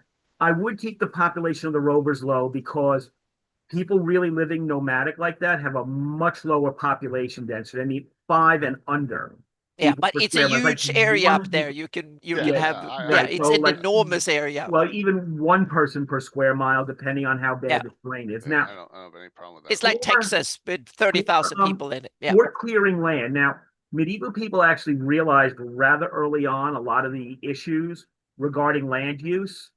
Now, there were some that did have to, they'd go to an area, they would farm there for 5 to 10 years, the land would be worn out, they'd move down the road. Usually they didn't, and they did set up their fields, and they would rotate their fields. They had their fields for growing crops, and they rotated them. They had their fields for grazing. They had set aside forests for foraging. Their pigs would go forage in the forest. Their cows would forage in the pasture. They had another pasture where they're growing hay. The thing that limited that was usually the population density, because there's a limit to how many people you need to have in an area for some sense of security from raiders, because a village, a hamlet is not going to have a wall. And if you only have 50 people or so living in this homestead area, and a pack of bandits runs through, they're getting trashed. Yeah, they have an important point that also is one of the things that you need to think about when you world build, is that installations like city walls and stuff, defenses, are hugely expensive. Yes. Enormously expensive. But magic might help, because the biggest expense in making them, because you can usually make them with local materials. So it was not the material, it was the manpower needed in order to make them. That was the biggest part of it. That's still going to leave your thorps and hamlets and villages unwalled. Oh, yeah. And so they're going to be limited. And to actually clear land for farming is a lot of work. Exactly. It's very labor intensive. Yep. Yes. I mean, so again, magic could impact this, but it is massive. This is why, when you clear land, you own it. They respected that you put in the year of work to clear the land for a new farm, for a new 10, 20 acre and we can also say that in these societies like Furundi and others that use now I forgot the term, when you have a lord and the help me out, Sam. When you have a feudal system, the feudal system, a manorial system. So when you have a feudal, then that might tenants. So my guess is that a lot of lords, at least the benevolent good ones, they will simply say, if you go out, we have land that needs to be cultivated. So they simply say, if you go out there, like Sam said, and you cut down the trees and you can start sowing and stuff, that means that you will have the rights to sow there and blah, blah, pay me taxes and stuff. And to bring it back a little bit to gaming, you both imply the point, which is that, yes, it's totally possible for a group of PCs to establish another tiny realm somewhere. All over the place, there's opportunities for that. And like you said, if you put in the effort, you're going to be recognized as the owners of that land. If the Lord is good. If the Lord is evil, then someone else will come and say, wonderful, you built this, now it's mine, you need to pay taxes, and you need to negotiation. You need adventurers. That's how Altamira was formed. So you can build. That also means that if you make something that is profitable and something that is valuable, someone will come and try and steal it from you. So that's going to work on another level. If you're a good and benevolent lord, people are going to want to come to your land. Exactly. Yep. If you're cruel and oppressive, they're going to want to leave your land and go to the good guy who's saying, "Oh, no, you're not paying me 10% taxes. You're paying me 1% taxes." It was a very real thing up until relatively modern. That the whole. A serf goes to a town and lives there for a year and a day inside the walls, and he is free of his obligations as a serf. They wanted to do this. They wanted to leave working. Because there's a couple of things that we don't really realize, I think, living in the modern age, that labor was in short supply in a lot of these societies. So labor was the most valuable resource. So every lord if you want to be a powerful lord, you need a bigger population. Population generated wealth, so to speak, because it was economic activity. They created food. They conquered lands. They I'm could going to do say everything. something now that's going to get me in trouble. Okay. Uh-oh. Canceled? There should be a lot more slavery in Greyhawk early on, and there's not. And this is something we should have a whole episode on in the future, so to speak. But no, difficult. What I'm saying is that Gary kind of kept it out of the game. Yeah. Okay, that's what I'm saying. Is that if because look at the Roman Empire, right? Look at the Great Kingdom. There's none of that in the size of the Great Kingdom. None. Well, of course, I wouldn't say none. Well, it's not discussed anywhere, which is good. It's not discussed. But let's just define it. It's clear that by 576, the central lands do consider slavery an evil thing. So, which is good, and that's I'm trying to say is that Gary kept it out from the beginning. Okay, right? But I don't know about the Baclunish states. I don't know about the Great Kingdom. I don't know about the far south, all the pirates. I still think there's a ton of it. Yeah, it's just not in Furiandi, Nyrond, and Greyhawk very much. Here's one of the things with the Roman Empire model, Jay. From a certain point of view, slavery heavily contributed to the collapse of the Roman Empire. It did. No, I agree 100%. But what I'm saying is that Gary was smart and he probably realized how contentious. It didn't go there. Yeah. Which is good. Like Dark Sun relies on it heavily. Yeah. And that's why they have trouble reproducing Dark Sun. Yeah. Pathfinder took it out. We have. And in fairness, Gary didn't go into many details of the kingdoms far from the center of the campaign. Which, we have a whole book called The Slavers, but that's on a small scale. That was left to us. Yeah, that's the point I'm trying to make. My view on it is that it's something that evil realms tend to do because they want to the ruler want all the resources, and slavery is simply a way of denying people that do the productive work any resources, so to speak. But make them work for nothing. It was going to happen. It should have been the Great Kingdom. No, and I don't see that, especially not the early years. The early years, it was a well-governed realm, probably way above slavery. But the Naelexes probably wanted to introduce it more and more. That's my take on it, but that's my personal take. Turn everyone into undead. Yeah, that's the ultimate form of slavery in some ways. You take even life away from them. We're just going to get everyone anonymous. Don't worry, I don't care. Even the fifth did, but but interesting because what he did, he turned his political enemies into animuses, not the population so much. Yeah. That was something he did to his. But that was something a special punishment more for his political enemies. I'm glad we don't really have to go there, and we know that when those slaves, when those yellow sails are in the Woolly Bay, would you consider? Slavery? Yeah, my serfdom now. Yeah, my criticism of a lot of slavery use in fantasy is that it's not considered evil. That is my problem with it. Yeah, I got it. Yeah. Serfdom's not good. Yeah, meaning evil dudes need to when they do evil things, then it should be considered evil. Evil for evil's sake. Yeah, I got it. Evil for evil's sake. I mean, there's a lot of a lot of badness going on, especially during the post-war era with Ayus and the Great Kingdom falling apart.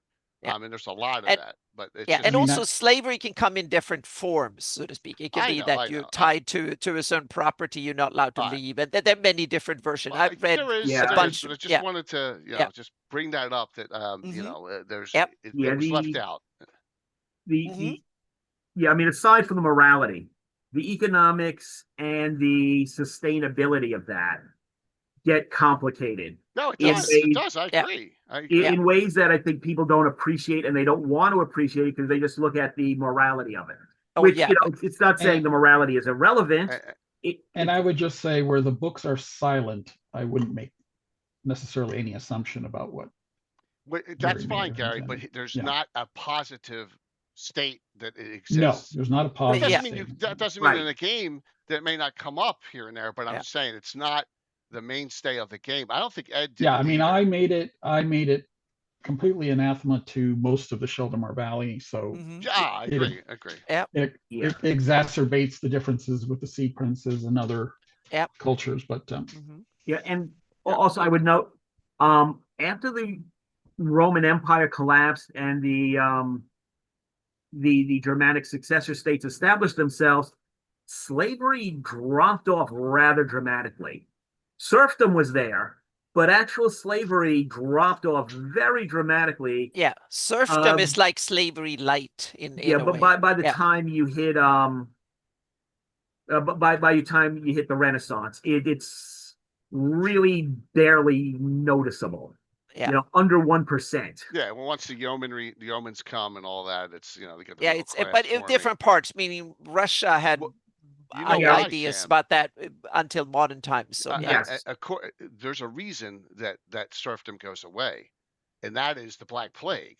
Oh yes, absolutely. Black Death. They had to hire people. Then there wasn't anyone around to do the work. They had to pay people. And that's it's not just that. Okay, farming became less economically viable, and sheep raising became more viable. So they didn't actually want serfs around. They wanted to kick the serfs out and use their land to herd sheep. Yeah. No, they wanted to kick the serfs out and just use the land for sheep. So it became economically attractive to eliminate serfdom in England. But it's interesting to see that in a fantasy world, especially one with so many horrors as Greyhawk, my guess is that a lot of places human labor and human bodies will be seen as a hugely needed asset, so to speak. And what do you want to be in the land of Ayus? No, and that's probably one of the problems a ruler like Ayus runs into. He treats his population really bad, and that means that he will run out of labor to do a lot of things. And then he relies on humanoids and stuff who has a higher Should I say one of the number one right-wing statements of all time that I can say? Eventually, you run out of other people's money. And it's just like eventually you run out of other people's manpower. But it's the same. It's the same phenomena. That's Jay. You're right, and I'm politically very different from you. But in that sense, I agree. But Ayu's idea, I think, was that second. Yeah, and in my campaign, I have it that Ayus, when he started the war, it was very much he used his troops to plunder his surrounding area, so to speak, and then his troops paid like a tribute of like 50% of what all they plundered went to Ayu's coffers, his personal coffers, and that tactic is really. And a lot of rulers back in the day had similar ideas that they send out their henchmen and underlings to go plunder their neighbors, and then they looted. The Vikings did a lot of it, and then the warlord of those Vikings got a bigger share, and then each of the plunderers got their share, so to speak. That works as long as your neighbors are willing to be plundered and you're able to do it. But I mean, since you said it, Jay. But then what happened during the war in my campaign is that eventually he ran out of steam. The neighbors started to understand how to deal with him. And when the plundered started to, there was no easy plunders anymore. Other people were already plundered or killed or conquered, or they were able to fight back. Then Ayus had to start pay his henchmen or they will stop fighting for him. And then Ayus got into that liquidity crisis that a lot of tough rulers run into very quickly, because when underlings and henchmen requires payment rather than I guess his idea is that they are supposed to pay him rather than being paid. But Anna, he could promise rewards in another life.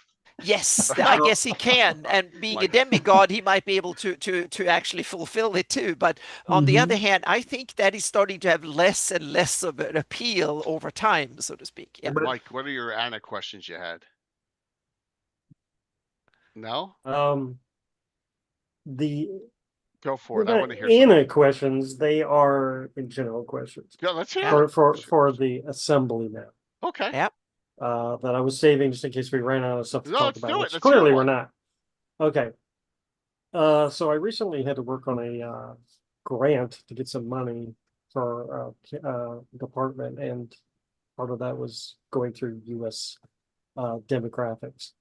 So there's some interesting subsects of this that I think would be fun to speculate on rather than just talk about our general stuff. We can just talk about Greyhawk. things. Mhm. For instance, just focusing on the humans, because I know like elves and dwarves can complicate things, but like, what would you consider the youngest nation in the Flanaess is? Youngest nation. Like if That's a you great take the question. total numbers. That's a great question, Mike. You know, youngest, oldest. Well, age-wise, just a guess. Shieldlands. Residents. Like average Shieldlands, age. because Shieldlands by far. Shieldlands. Shieldlands, because all the humans were killed, or they guarantee all the old people got slaughtered. Right. Shieldlands are 10. Yeah. Yeah. 10. Yeah. But most nations actually are at least some hundreds of years old, meaning a lot of nations. No, not the age of the nation, the age of the population. Oh, gotcha. Oh, the average age. Sorry. Yeah, I'm going to say 10 are the Shieldlands. 10 are the Shieldlands. That's interesting. So it's a security thing, then. Yeah, they're my two. I think Shieldlands 1, 10 no one cares about. Sorry, Jeff, if you're on 2. Yeah. But it's interesting because it can go either way, so to speak. In 10, they might be either very old because they're the only people not worth slaying because they were not a threat. I forgot about the ether thing that they did too. Yeah. I forgot about that one. Yeah, I forgot about that one. The answer is the Pomarge. They're only like 8 to 10 years old each. Probably true. Very little. Let's move on from that then. Yeah. Let's move on from that. How about here's a good one. Which country in the Flanaess would you say has the highest average income? Like, who's the richest? Who's the poorest? That's a good one. And Shieldlands richest. There's two ways to calculate this. One is to calculate simply the economy, so to speak. But and if you have like a few rich people, they might boost the general GDP of a country, but people might still be poor. Like we're talking average population once again. Exactly, every population. I would say the Ernst states would have really high. All right. Yeah, because they have been untouched by war for a long time, and they seem to have stable societies and good agriculture, a lot of fertile land and stuff. So I would have that they will come high on that list. Well, if we're getting just raw per capita, I probably cheese it a little and say either the Iron Hills, Gloriole, Sunday, the dwarves, elves, and gnomes. Okay. Because they're sitting on valuable mines and they have a low population. Okay. And then possibly the Principality of Ulek as well. Yeah. I mean, anything with dwarves is probably a good choice. Yeah, but that's getting a little cheesy. There's a couple of dark horses here too. Let's take it down a notch then. Hang on. I think there's one dark horse in this, and that's probably the Greyhawk itself, because it has a huge urban population. There's probably enough rich people there to boost the economy overall really high. How about poorest countries? Oh, now we're talking. This is interesting. Yeah, poorest. Rovers is one of the ones that I think are dirt poor up there. Rovers. So Owl is probably low on that list too. I guess. All. Mongolia is one of the lowest, right, in the world. Yeah, but all is probably because they're just semi-nomadic. Yeah, but still, I mean, just. But what and now comes, and this is the important bit, is how do you calculate wealth, so to speak, in this sense? Don't worry about methodology, Anna. This is gut. Yeah, gut feeling. I would say that low is fairly low because I don't think they value property like fertile land and big buildings and stuff like that. They want more direct power, meaning how many people can I tell what to do, so to speak, and stuff like that. That more authoritarian direct power, so to speak. They want to go out and yell at people, not going around. Meaning building wealth takes a lot of planning, patient, boring work over generations, etc. Yeah, not all of it is. So the Pomarge again. Yeah. The Pomarge, they probably know that they're also poor.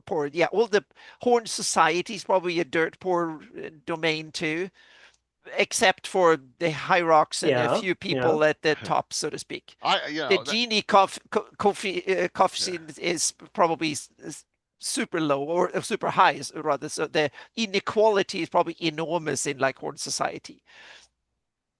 I got another one. Yeah. What country in the Flanaess is the most educated per capita? There you come. I know medieval. You know, we're talking medieval and all it's stuff. Gotta be, but it's a fan. It's a the fantasy. Soul Ernst one.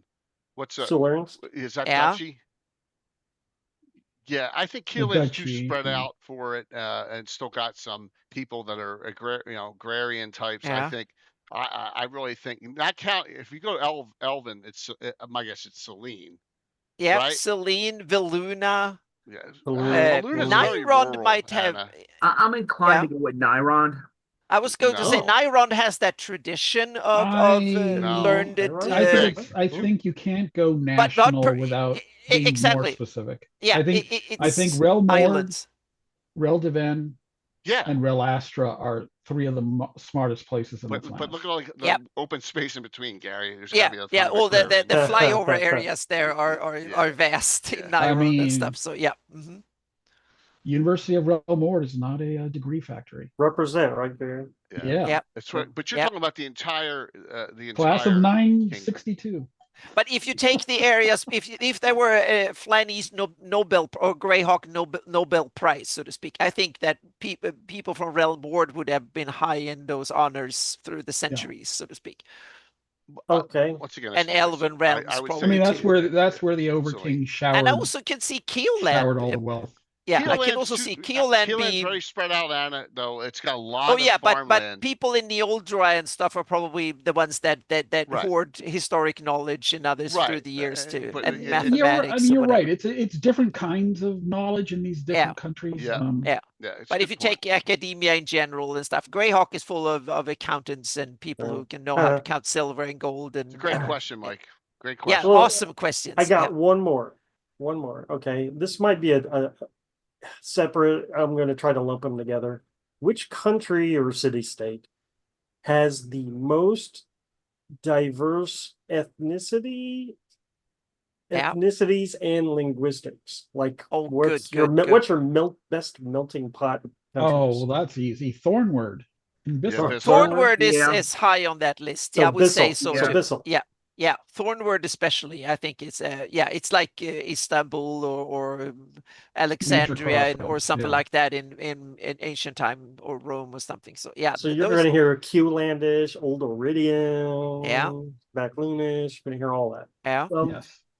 But you'll hear whatever they speak in Furiandi Voluna. You'll hear Kiowish. You'll hear Backlunish. Which one did you say? Which one, Sam? Thornword. Thornword. No, Bissell.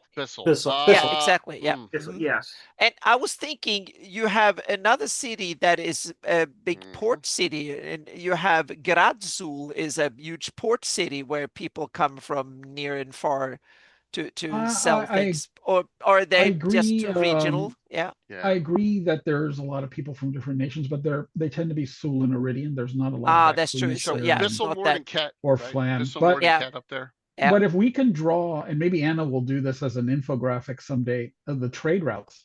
Wherever the trade routes go through is probably the, there's so Bissell and then Voluna City and Divers. So most diverse, right? Is the question when it comes to City? When it comes to Scarlet Brotherhood. Just kidding. Yeah, but when it comes to another point where least diverse. I know, that's why I said it. Yeah, but when it comes to there's two cities. City of Greyhawk is in a very strategic location, but then I have another one that is kind of a hidden little gem that I'm always promoting, and that's Nessermouth. Nessermouth is one of the most strategic locations in the, and Thornword, Greyhawk, and Nessermouth are the most three very strategic locations in Greyhawk. Anna's right. I mean, it should have been retconned into a much bigger and more important place. Yeah, and the reason for this is I blame Eric for not taking it. but if you look at Nessermouth, is that it has sea routes west, south, and east and north in every direction. New Orleans. Exactly, it's New Orleans, Istanbul, whatever combined. Venice, it's freaking sinking. Yeah. So that's why it's not that important. If it's valuable enough, you just pile new stones and build on top of it, or you move it a mile or two. They're not freaking. Money makes people smart. Money makes people smart. I have a suggestion. Stick Ripcon accessory. Yeah. I think Nessermouth might not be as important because of the storms.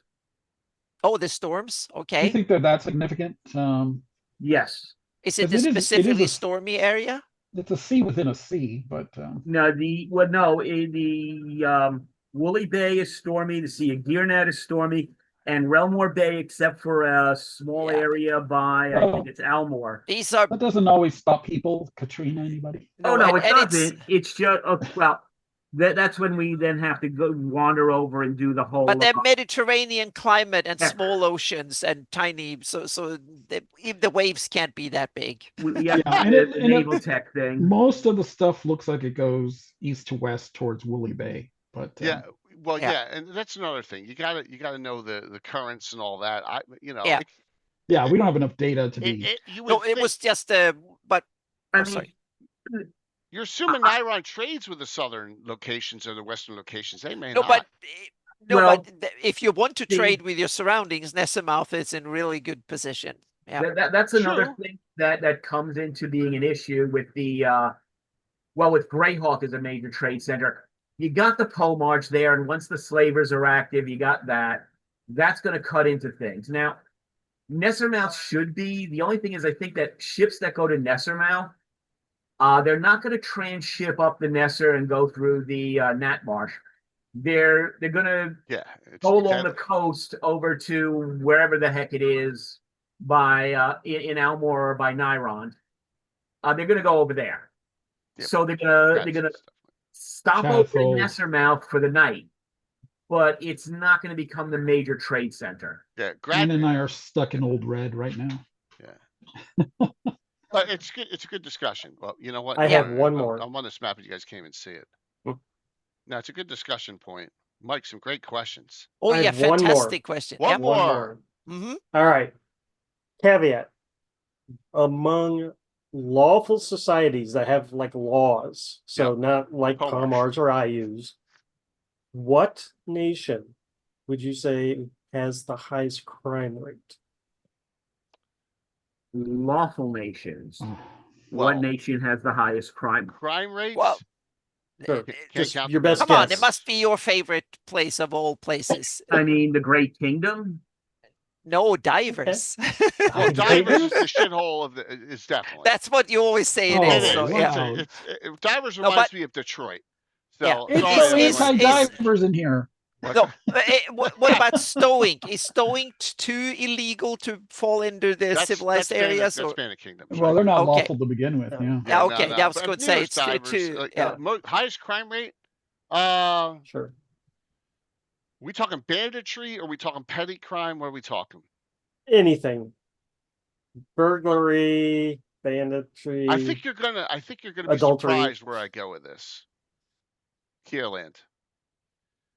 It's dense enough. It's dense enough. It's dense enough that there's high population centers, so there's crime in the cities, right? But it's and there's probably enough room and trade and stuff where there's banditry going on. I mean, it just makes sense to me, you know. But that doesn't mean. I would go east side of the map. I'm looking at the big Airdy cities. Okay, that makes sense. Yeah. Pontilver, Relastra, they're lawful, but I could see them having, an undercurrent of poverty and crime. I can see. What about the big in the north, like Delaric and the other ones that are run by Neolexis for a long time and corrupt up into the for sure, and I think yes. Inequality is usually what drives high crime rates. Are usually meaning rich people have a lot of things to steal. The death code. The death code of the things doesn't discourage crime. You get your hands usually you can't if you provide the opportunity, there's nothing to maybe we can tell the world that the most harsh punishments there's a lot of crime in Altamira for its population because you'll see tomorrow night. Oh my god. But you need a high crime rate to make adventuring fun too. So So Seeing Patrick's comment makes me wonder now who has the lowest crime rate. No, it's definitely Accuracy the Pale. The Accuracy the Pale? Winter Shiven. Yeah. Winter I mean, Oh, my I God. would. Nah, I would still say Equal Society, the Ernst and stuff. I would still put County them. Bulick? Yeah, no, there's nothing going on in the County of Ulick. There's no one there. But the Ulick Ulicks, Viluna, and the Ernst, I would have them as the Anna, because I feel like there may be a lot of cults there. I mean, it's the home of the Mauer family. I agree. Okay. There might be some. There might be a under seedy side to Ernst. They're cutting things off. Yeah. But that might not necessarily means that they steal from each other. Brother. No, not they might screw around with each other at night, but not telling anybody or something. So there's crime going on constantly there. It's just organized by the government. So, Well, and now comes the definition. Is it a crime? Is it like behavior that would be crime in your home country or not? Kingdoms, or is it crime that ruling law? Yeah, you can't count the Grandwood residents as criminals because they're actually freedom fighters. Yeah, I still think it's a Pale. They're outlaws. Yeah. Meaning that Horn Society might be the most crime-ridden, but it's not even illegal there, so it's very crime. That's why you can't count it. In countries that report crimes. Yeah. Yeah. Exactly. Ooh has 100% crime rate. Yeah, that's funny. That's some great questions there. Great questions. I can tell you what thank you, Mike. Yeah. I can tell you what the most heinous crime in all is. Horse theft. Oh, in all. Yeah. Well, that will get you killed. Yeah. In all, yeah. Or cliff diving off the No, that's probably considered an art form in all. Well, yeah. You guys remember the map in the is it the glossography or the guide in the box set? It showed you where the safe lands were, where the sort of risky lands were. Oh, you mean the alignment map? Yes. That was a really cool map. That one specifically referred to how dangerous it was to travel there and how the laws were applied to people. Yep. And so, all those white countries on that map were probably, kind of your do not travel standard medieval, I don't think it's really safe to travel almost anywhere in Greyhawk. I mean, I'm, as a normal person, that's why there's so many adventurers hired as caravan guards. Right. That's why Pete and John's Teamster service is very important there, Gary. Oh yeah. They provide a lot of security as well as the wagons and stuff. That's exactly right. Yeah. You got this like the stagecoach. That's why Tim guys was a up on top with the wands. The ever mysterious Tim was a genius. So when I saw the topic, I actually thought you guys were going to talk about the cultural demographics of the different parts of the planet. We're talking about population and things. I thought we were talking a little about trade and products and stuff. Yeah, but that's another topic we need to. Trade is a big one we should definitely talk about too. Yeah. Yeah, that's why I tried to move it away from population and talk about some other things. Sargent came up with a neat concept, which was the Wind March, which was sort of a trade route that essentially the fare moves from town to town.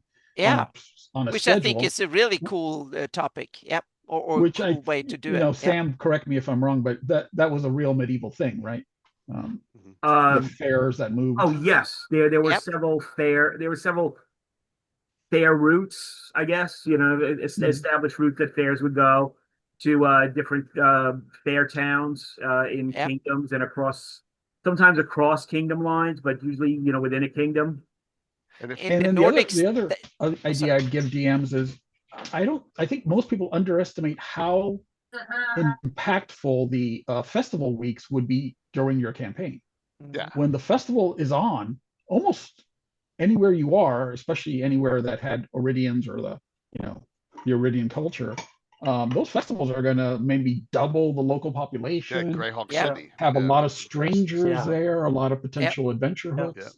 And more crime because they will come there to steal coin and do some stuff. Absolutely right. Yes, absolutely. And that's where more babies are made too. So that improves demographics in the future. Great question. And it's like there's always a baby bump 9 months after the festival. Exactly, after each festival. So like in Sweden, I'm born in March, and that's the March and late March to early April is where the highest birth numbers because that's 9 months after midsummer. There's a reason for that, but not for that reason. Gary, question for you. Uh-oh. Are there any areas where magic is banned? Combine that with what Patrick said. What's the most magic nation, and what area is the least magic? Where is it banned? Yeah. Oh, okay. This kind of falls from the discussion you guys had on Sunday. Yeah, the most. I favor a lower magical Greyhawk, a low mid, because I just don't want all this, magic stores and all that kind of stuff. No, but which countries? Or highest, lowest? I can't go with countries again because, for instance, Nile Draw is a really magical place. Yep. But the countryside of KLand isn't. It's a matter of fact the opposite. Right. People are really leery of wizards and even clerics. Well, you have the Silent Tower right there. Yes, exactly. Oh, by the way, Gary, did you know there's a secret tower in Altamira now? No. There's a Seeker's Tower in Altamira. Okay. See, they reproduce. Well, hold on. They must have heard that there's a lot of magic transferring through that city. And asking for a friend, Gary, how well is magic viewed in the Theocracy of the Pale? I don't think there's a bias against magic. No, I think it's just religion. It's just especially evil religions. I think the Pale gets a bad rap. I don't think they're as bad. Sargent did it disservice, I think. There's a tension between hardliners and there's a lot of good people in the Pale. Malden has a good point. What about the barbarian ladies? Oh, there's Dennis. Well, for what we know, apparently they do not like, especially wizardly magic. But cities like Winetha in the former Great Kingdom and Relastra, these are highly magical cities with huge academies. Devon is written about having a lot of that tradition Absolutely. too. But what about Ull as one of the least magical, meaning in that sense they don't like stuff like that. It's not fair and I think Ull, the Paynims, the Nomads, and the Rovers are probably some of the least magical places. Yeah, at least when it comes to arcane magic, maybe they dabble with some druidic or whatever, some nature stuff. But but even then, I don't see their shamans getting really high level. No, they just heal their horses and stuff, and they'll be done with that, and that's about it. Yeah. And once again, it depends on your game style too. Yeah. With your higher. So here it is, Gary. It's very basic. Here you go. So there are the new adventuring group. There are seekers in the group. Tiffany's character Gemma Winchester has been initiated. Oh, that's a nice looking. That's a nice looking model. But here's the thing, Gary. This is the Seeker Tower, but the Shadow Mages see it as a black cylindrical tower with no doors or anything. What is that? Okay. So it's in the same space, but that's it. That's the Tower of the Seekers in Altamira. So, yep. That's a nice hook. Yeah. Nice, weird thing. Yes. So, wow, look at that, and we're almost to 9 o'clock, which is insane. Yeah. I really thought 10. Not to Dennett, no Tensor Tower. Nah. Too far away. Tensor's and besides, I don't think he had. Well, that would be a good tower for him. That's true. But oh my God. And Greyhawk might strike high on the magic scale too. My brain just shut Mike, off. What's his name? Who's disappeared? Who's your writer for Greyhawk Journal? Sam, who's busy. He did all that Tensor stuff. Yeah. Oh yeah, he did Mage Point. The Mage Point. There you go. Oh my God, I lost my mind there for a second. Yeah. Mike had some good questions, which he should post them on his blog because I think they're worth thinking about reconsidering. I don't know if the demographic questions. Yeah, they're great questions to ask in general, man. Put a blog out for that next. I'm sure you get a lot of different answers. For sure. You would, and a lot of speculation and a lot of, looking at the same thing from a different direction, which is what Greyhawk's all about. There's nothing wrong with that, It's really, Gary, it's really weird. Sunday night's discussion, Sam and I agreed on a lot, which was really crazy. Yeah, that was freaking me out. Yeah, and I agree with a lot of what Sam said tonight too. So that's a good one. Yep. It's definitely fun. All right, let's close this up. Mike, thanks. What do you say in closing on this discussion? That went a lot better than I thought it would. And wow. I have, of course, have another blog post for now. Oh, okay. Wow. All right, let me bring that up before I do this other stuff here. It is, of course, another cultist comment. Oh, fantastic. Give me a second, please.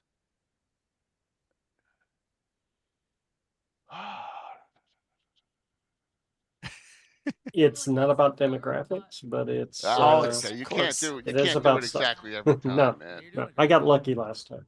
Yeah. Oh, that was really funny. Last time you hit the nail right on the head there. Where is it? Where is it? Where is it? Where is it? Okay.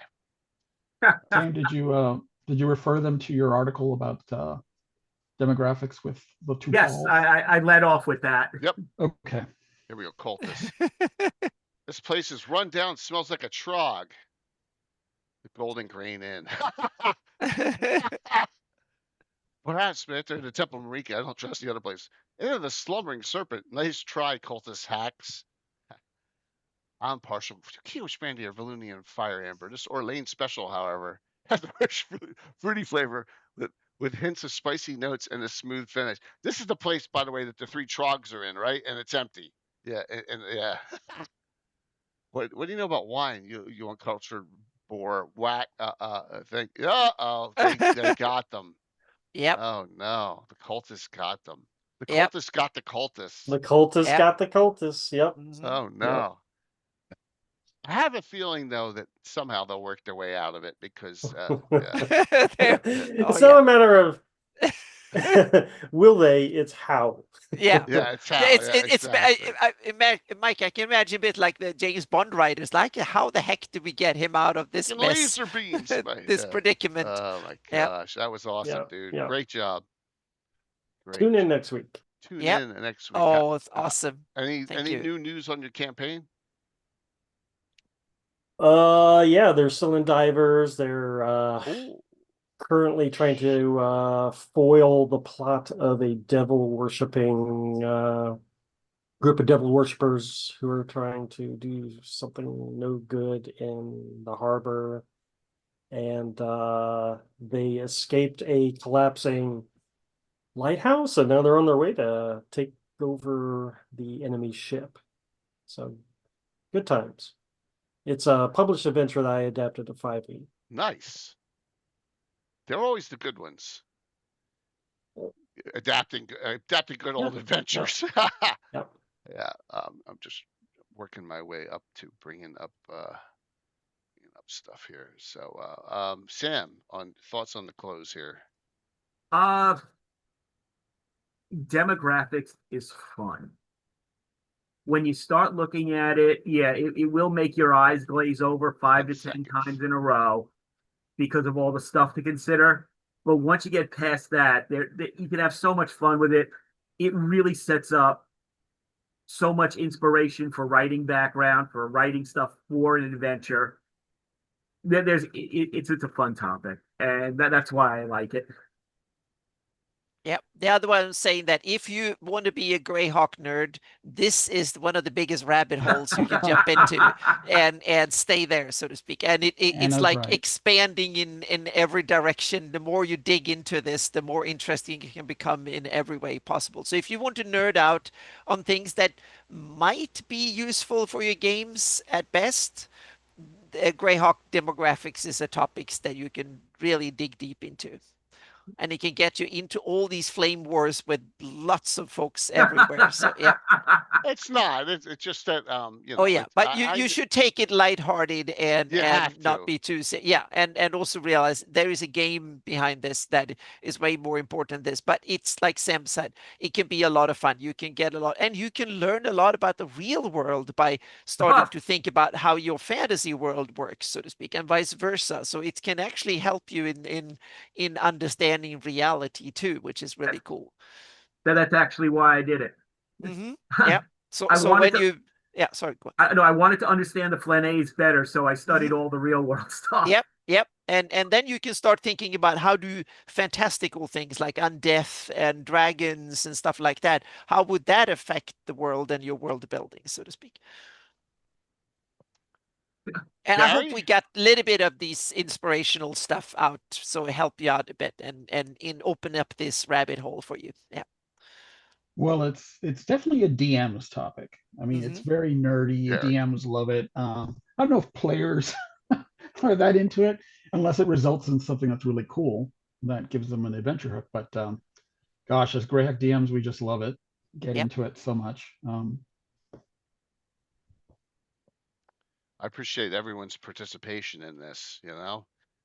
This is a theoretical discussion, and the theoretical discussions can be really cool, and it can go right off the rails. So far, we've been really fortunate on great discussions on it, on all the when we've done these. We had one on economy a while back, but this was good. This is really good. Everyone knows my position. Oh, whatever's written in the book, I am fine with. It's just because it's not what I concentrate on. We know they're humans there. If there's 500,000 or there's 750,000, it doesn't matter to me. You know what I'm saying? But the game is what it's about. But that's a good point, Patrick. Yeah. Yeah. And learning about undeath might be illegal for some. Yeah. You want to spend hours thinking about the economics of undeath. Yeah. Or if I throw a dragon into an adventure, it's just, I remember Lindy Beige have a YouTube channel, and he talks about medieval and fantasy stuff. He had an awesome video about reincarnation and resurrection. It's hilarious. Go to YouTube and search for Lindy Beige and resurrection, and you find that video. When he started thinking about the proper, thank you. Yeah, what resurrection would mean if there was actually functioning in a fantasy world. That was an awesome video. Yeah. All right. So tomorrow night is a big night, because I'm going to have 5 of the players in person. There's the arena in Altamira. You see the large Church of Uko in the background there, and there's another little building there. It's kind of covered in this one too. Why is there a cage in the middle? Damn, Jay and his cages. At least you don't see a portal this time. There it is. So this is a fairly new bar has appeared. Skeet's Hideaway, which is Tom's character, his halfling thief named Skeets, who's usually adventuring in Harby, has franchised. So he's got a location in Altamira now, and that's where we're going to start it. So 5 great players and 2 to 3 remoting in. We're going to have 8 players. It's going to be great. Fine establishment. Yes. So that's, and notice I even redid all the batteries. Look at how bright the street lights are now. They're not like flickering off. And this is going to be a prelude to the con, which is coming up starting Friday morning. So we got this out, and actually, this was the group minus this guy switched out, but there you got the adventuring party, and stuck in the middle with ... Yep. So we got Show Me the Dice. We got Samantha and her husband Jared. They're going to be here. They're driving down from Connecticut. They're working at the con, so they're gonna. Well, she is, and he's gonna be playing all my games. And we got Myriad and Tiffany will be remoting in. Jeff and the ever mysterious Tim and Tom will be there in person. Michael, are you coming? Is Michael Z coming? The con is Concoction. Yes. So I invited Michael Z to hang as well if he can. And then one special guest hopping in with a special character, which you all probably know who it is. Yes. Oh. Yeah. Show about the Dreadwood Forest in southern Keelan. Confirm, we haven't done specifically there. I had an entire Dreadwood subplot campaign I did years ago, which was fantastic. I should go over that sometime. Oh, you want me and Gary to really ramble at you? Yeah, because a lot of people don't realize Saltmarsh is part of Keeland, right? They just like, it's there. That's Keeland. So, it's going to be a blast. I don't think we've had a specific show about Dreadwood and Southern Keeland, but we definitely had shows where we talked about it. I have a published adventure there. I have Horn Holes there. Yeah. We got a lot of stuff in that area. So Keeland is a place where the Sheldamar Valley, we can definitely have a show about the whole valley, so to speak. Which we did one of those, I don't know, 2 years ago it's been maybe. But we could do it. I lose track of time, you know that. It's just like so much. Yep. like, and Mike goes, "Oh, we did." When Mike gives ideas, like, "Well, we did this one here, here, and here." And so many shows ago. All right. Yeah. So thanks. We got a large contingency on. Now I got to figure out who I'm going to raid into tonight. Can I just do a quick shout out before you figure? Yeah. So first I can post to my blog. I posted an article a couple of days ago about another very nerdy cartography topic, projections, because I saw there was an awesome YouTube video. PBS has an Earth month right now, so they had put together a lot of, and it was about the Mercator map and how that developed and stuff, which I thought was really cool. So that one was coming, and I also want to put a little bit of a plug for a new Greyhawk book that is come out to DM's Guild. The Greyhawk Chronicle by a guy named Kent David Kelly. I started reading it, and it's good because it's really well researched. There is like it cost $5 as a PDF. I have to say to say how biased I am. He gave me a copy. That's how I found this out. I haven't been paid anything except I was given this. And he also wanted to use my maps and heraldry in an upcoming book. So I said, of course you should do that. So that's the only contact we've had. But I've started to read it. I've read like 30 pages, and it's really good because he has a lot of resources and it links to all sorts of stuff that been over the years, so to speak. So it's a good book. It is laid out nicely. Yeah, that too. Yep. It reads easy. Yep. And it has links and footnotes to everything. So it's really well documented book, so to speak. so that one I can recommend as a reading and to get it. It's one of the highest selling things right now about Greyhawk 2 on DM's Guild. So it seems to get Very cool. So those, and also I took Memorial Day off to my mapping and sat and worked in Excel for a day. So I sorted out all the basic mechanics for my Hawktails Alpha 2. So that one, now it's more like writing it up. And I've sorted out. So now I have ideas that hopefully I have to play test it, but it's going to go out on playtest. So I have simplified, and hopefully this will run even more streamlined than before. But so I'm keen on getting people to see to start bashing me about my dumb ideas, so to speak, because that's how you learn to be better. So yeah, and there will be a mapping live stream on Friday. And I'm also planning on doing a live stream some other time of the week and do that more as a tutorial because people start asking about that. So I'm going to see if I can do a live stream per week that will be a more structured tutorial and then save them on YouTube, so to speak. So, but we'll see. Yeah. So tomorrow night, then Sunday. I won't have anything Friday or Saturday because of the con. So be there. I am running a Grand Joust of Altamira. I'm giving away a trophy there. Are we having Gavin on Sunday? Yes. Okay, yeah. Good. I'm not at the con Sunday. Yep. I'm only doing Friday, Saturday. Yep. So 100%. Absolutely. We'll see. Yep. Hey, what's up there, Dave? And just in time to end it. So choice of 2 to Lizard King is here. I have the Sentinel, but not the Glutton. Thank you, Patrick. Oh, Dark Clouds Gather. Oh yeah. Isn't that the one with flying owlbears in it? Al-Akbar, yep. So we got this, the World of Greyhawk, Folio, we got Scarlet Brotherhood. You get your choice of 2 here. You won, you 2 also. So here we go.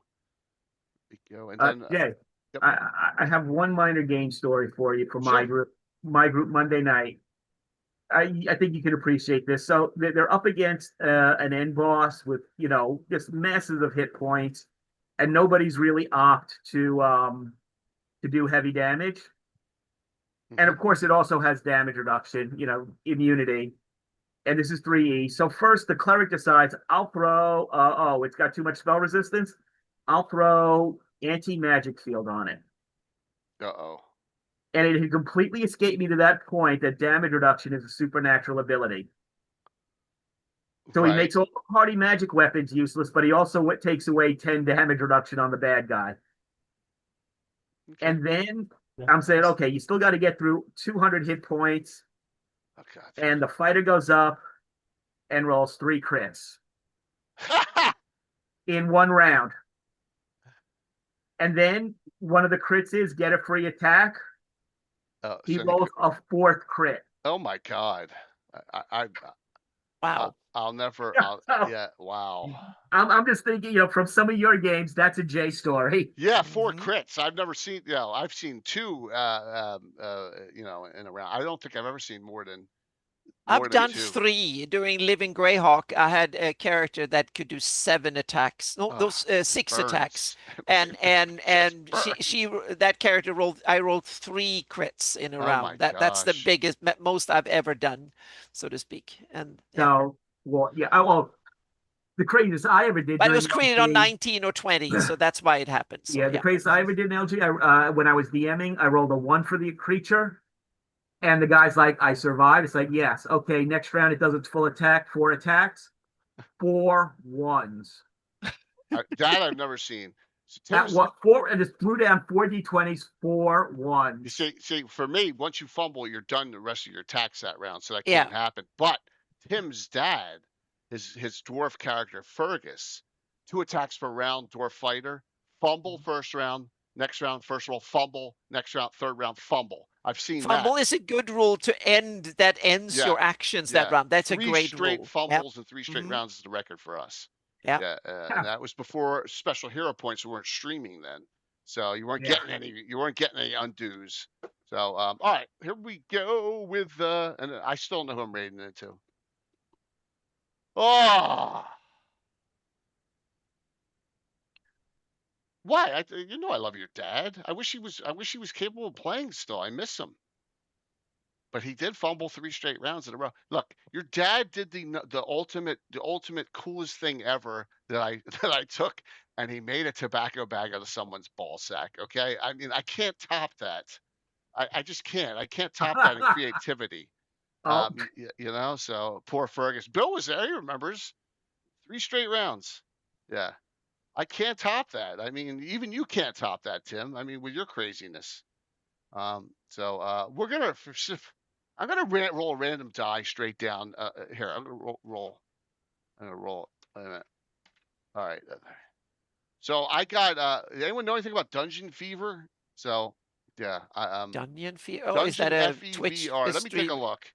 I just want to make sure. And thanks all. We got a ton of people on. I want you all to.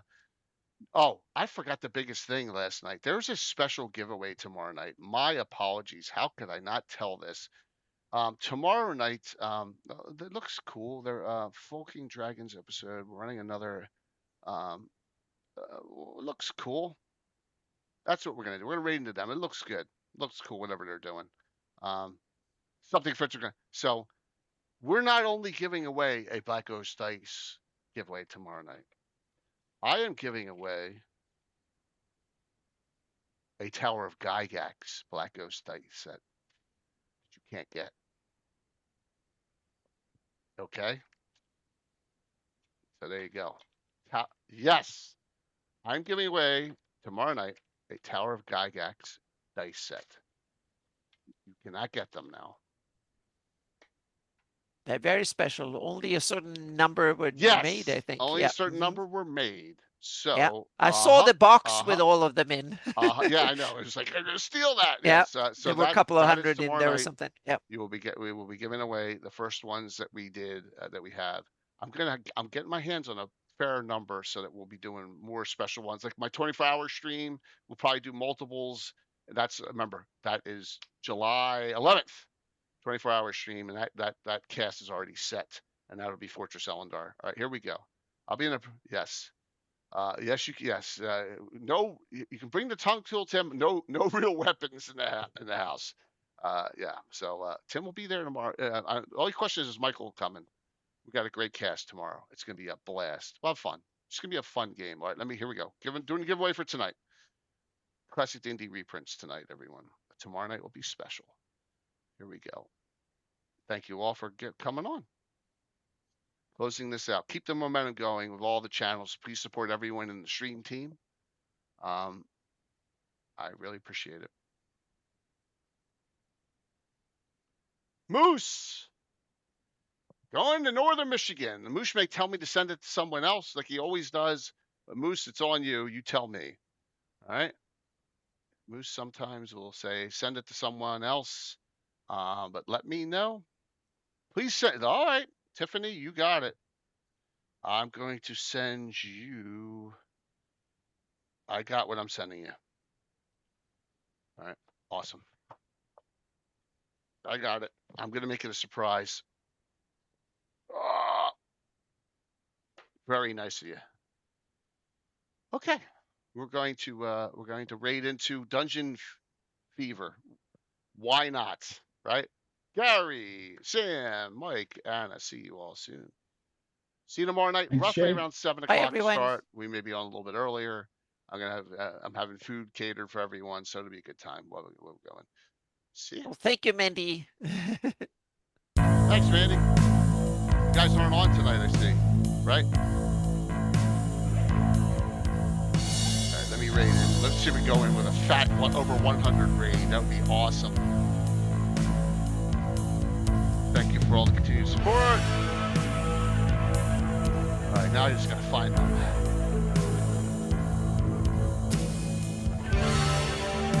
We have 18 now.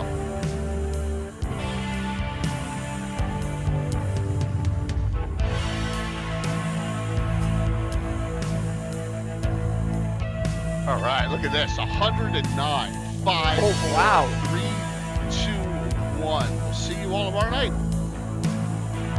For a topic like this? Wow, that's amazing. I thought we scared off at least half. They all fell asleep. Oh, that's your Gary and Sam. That's good you were here.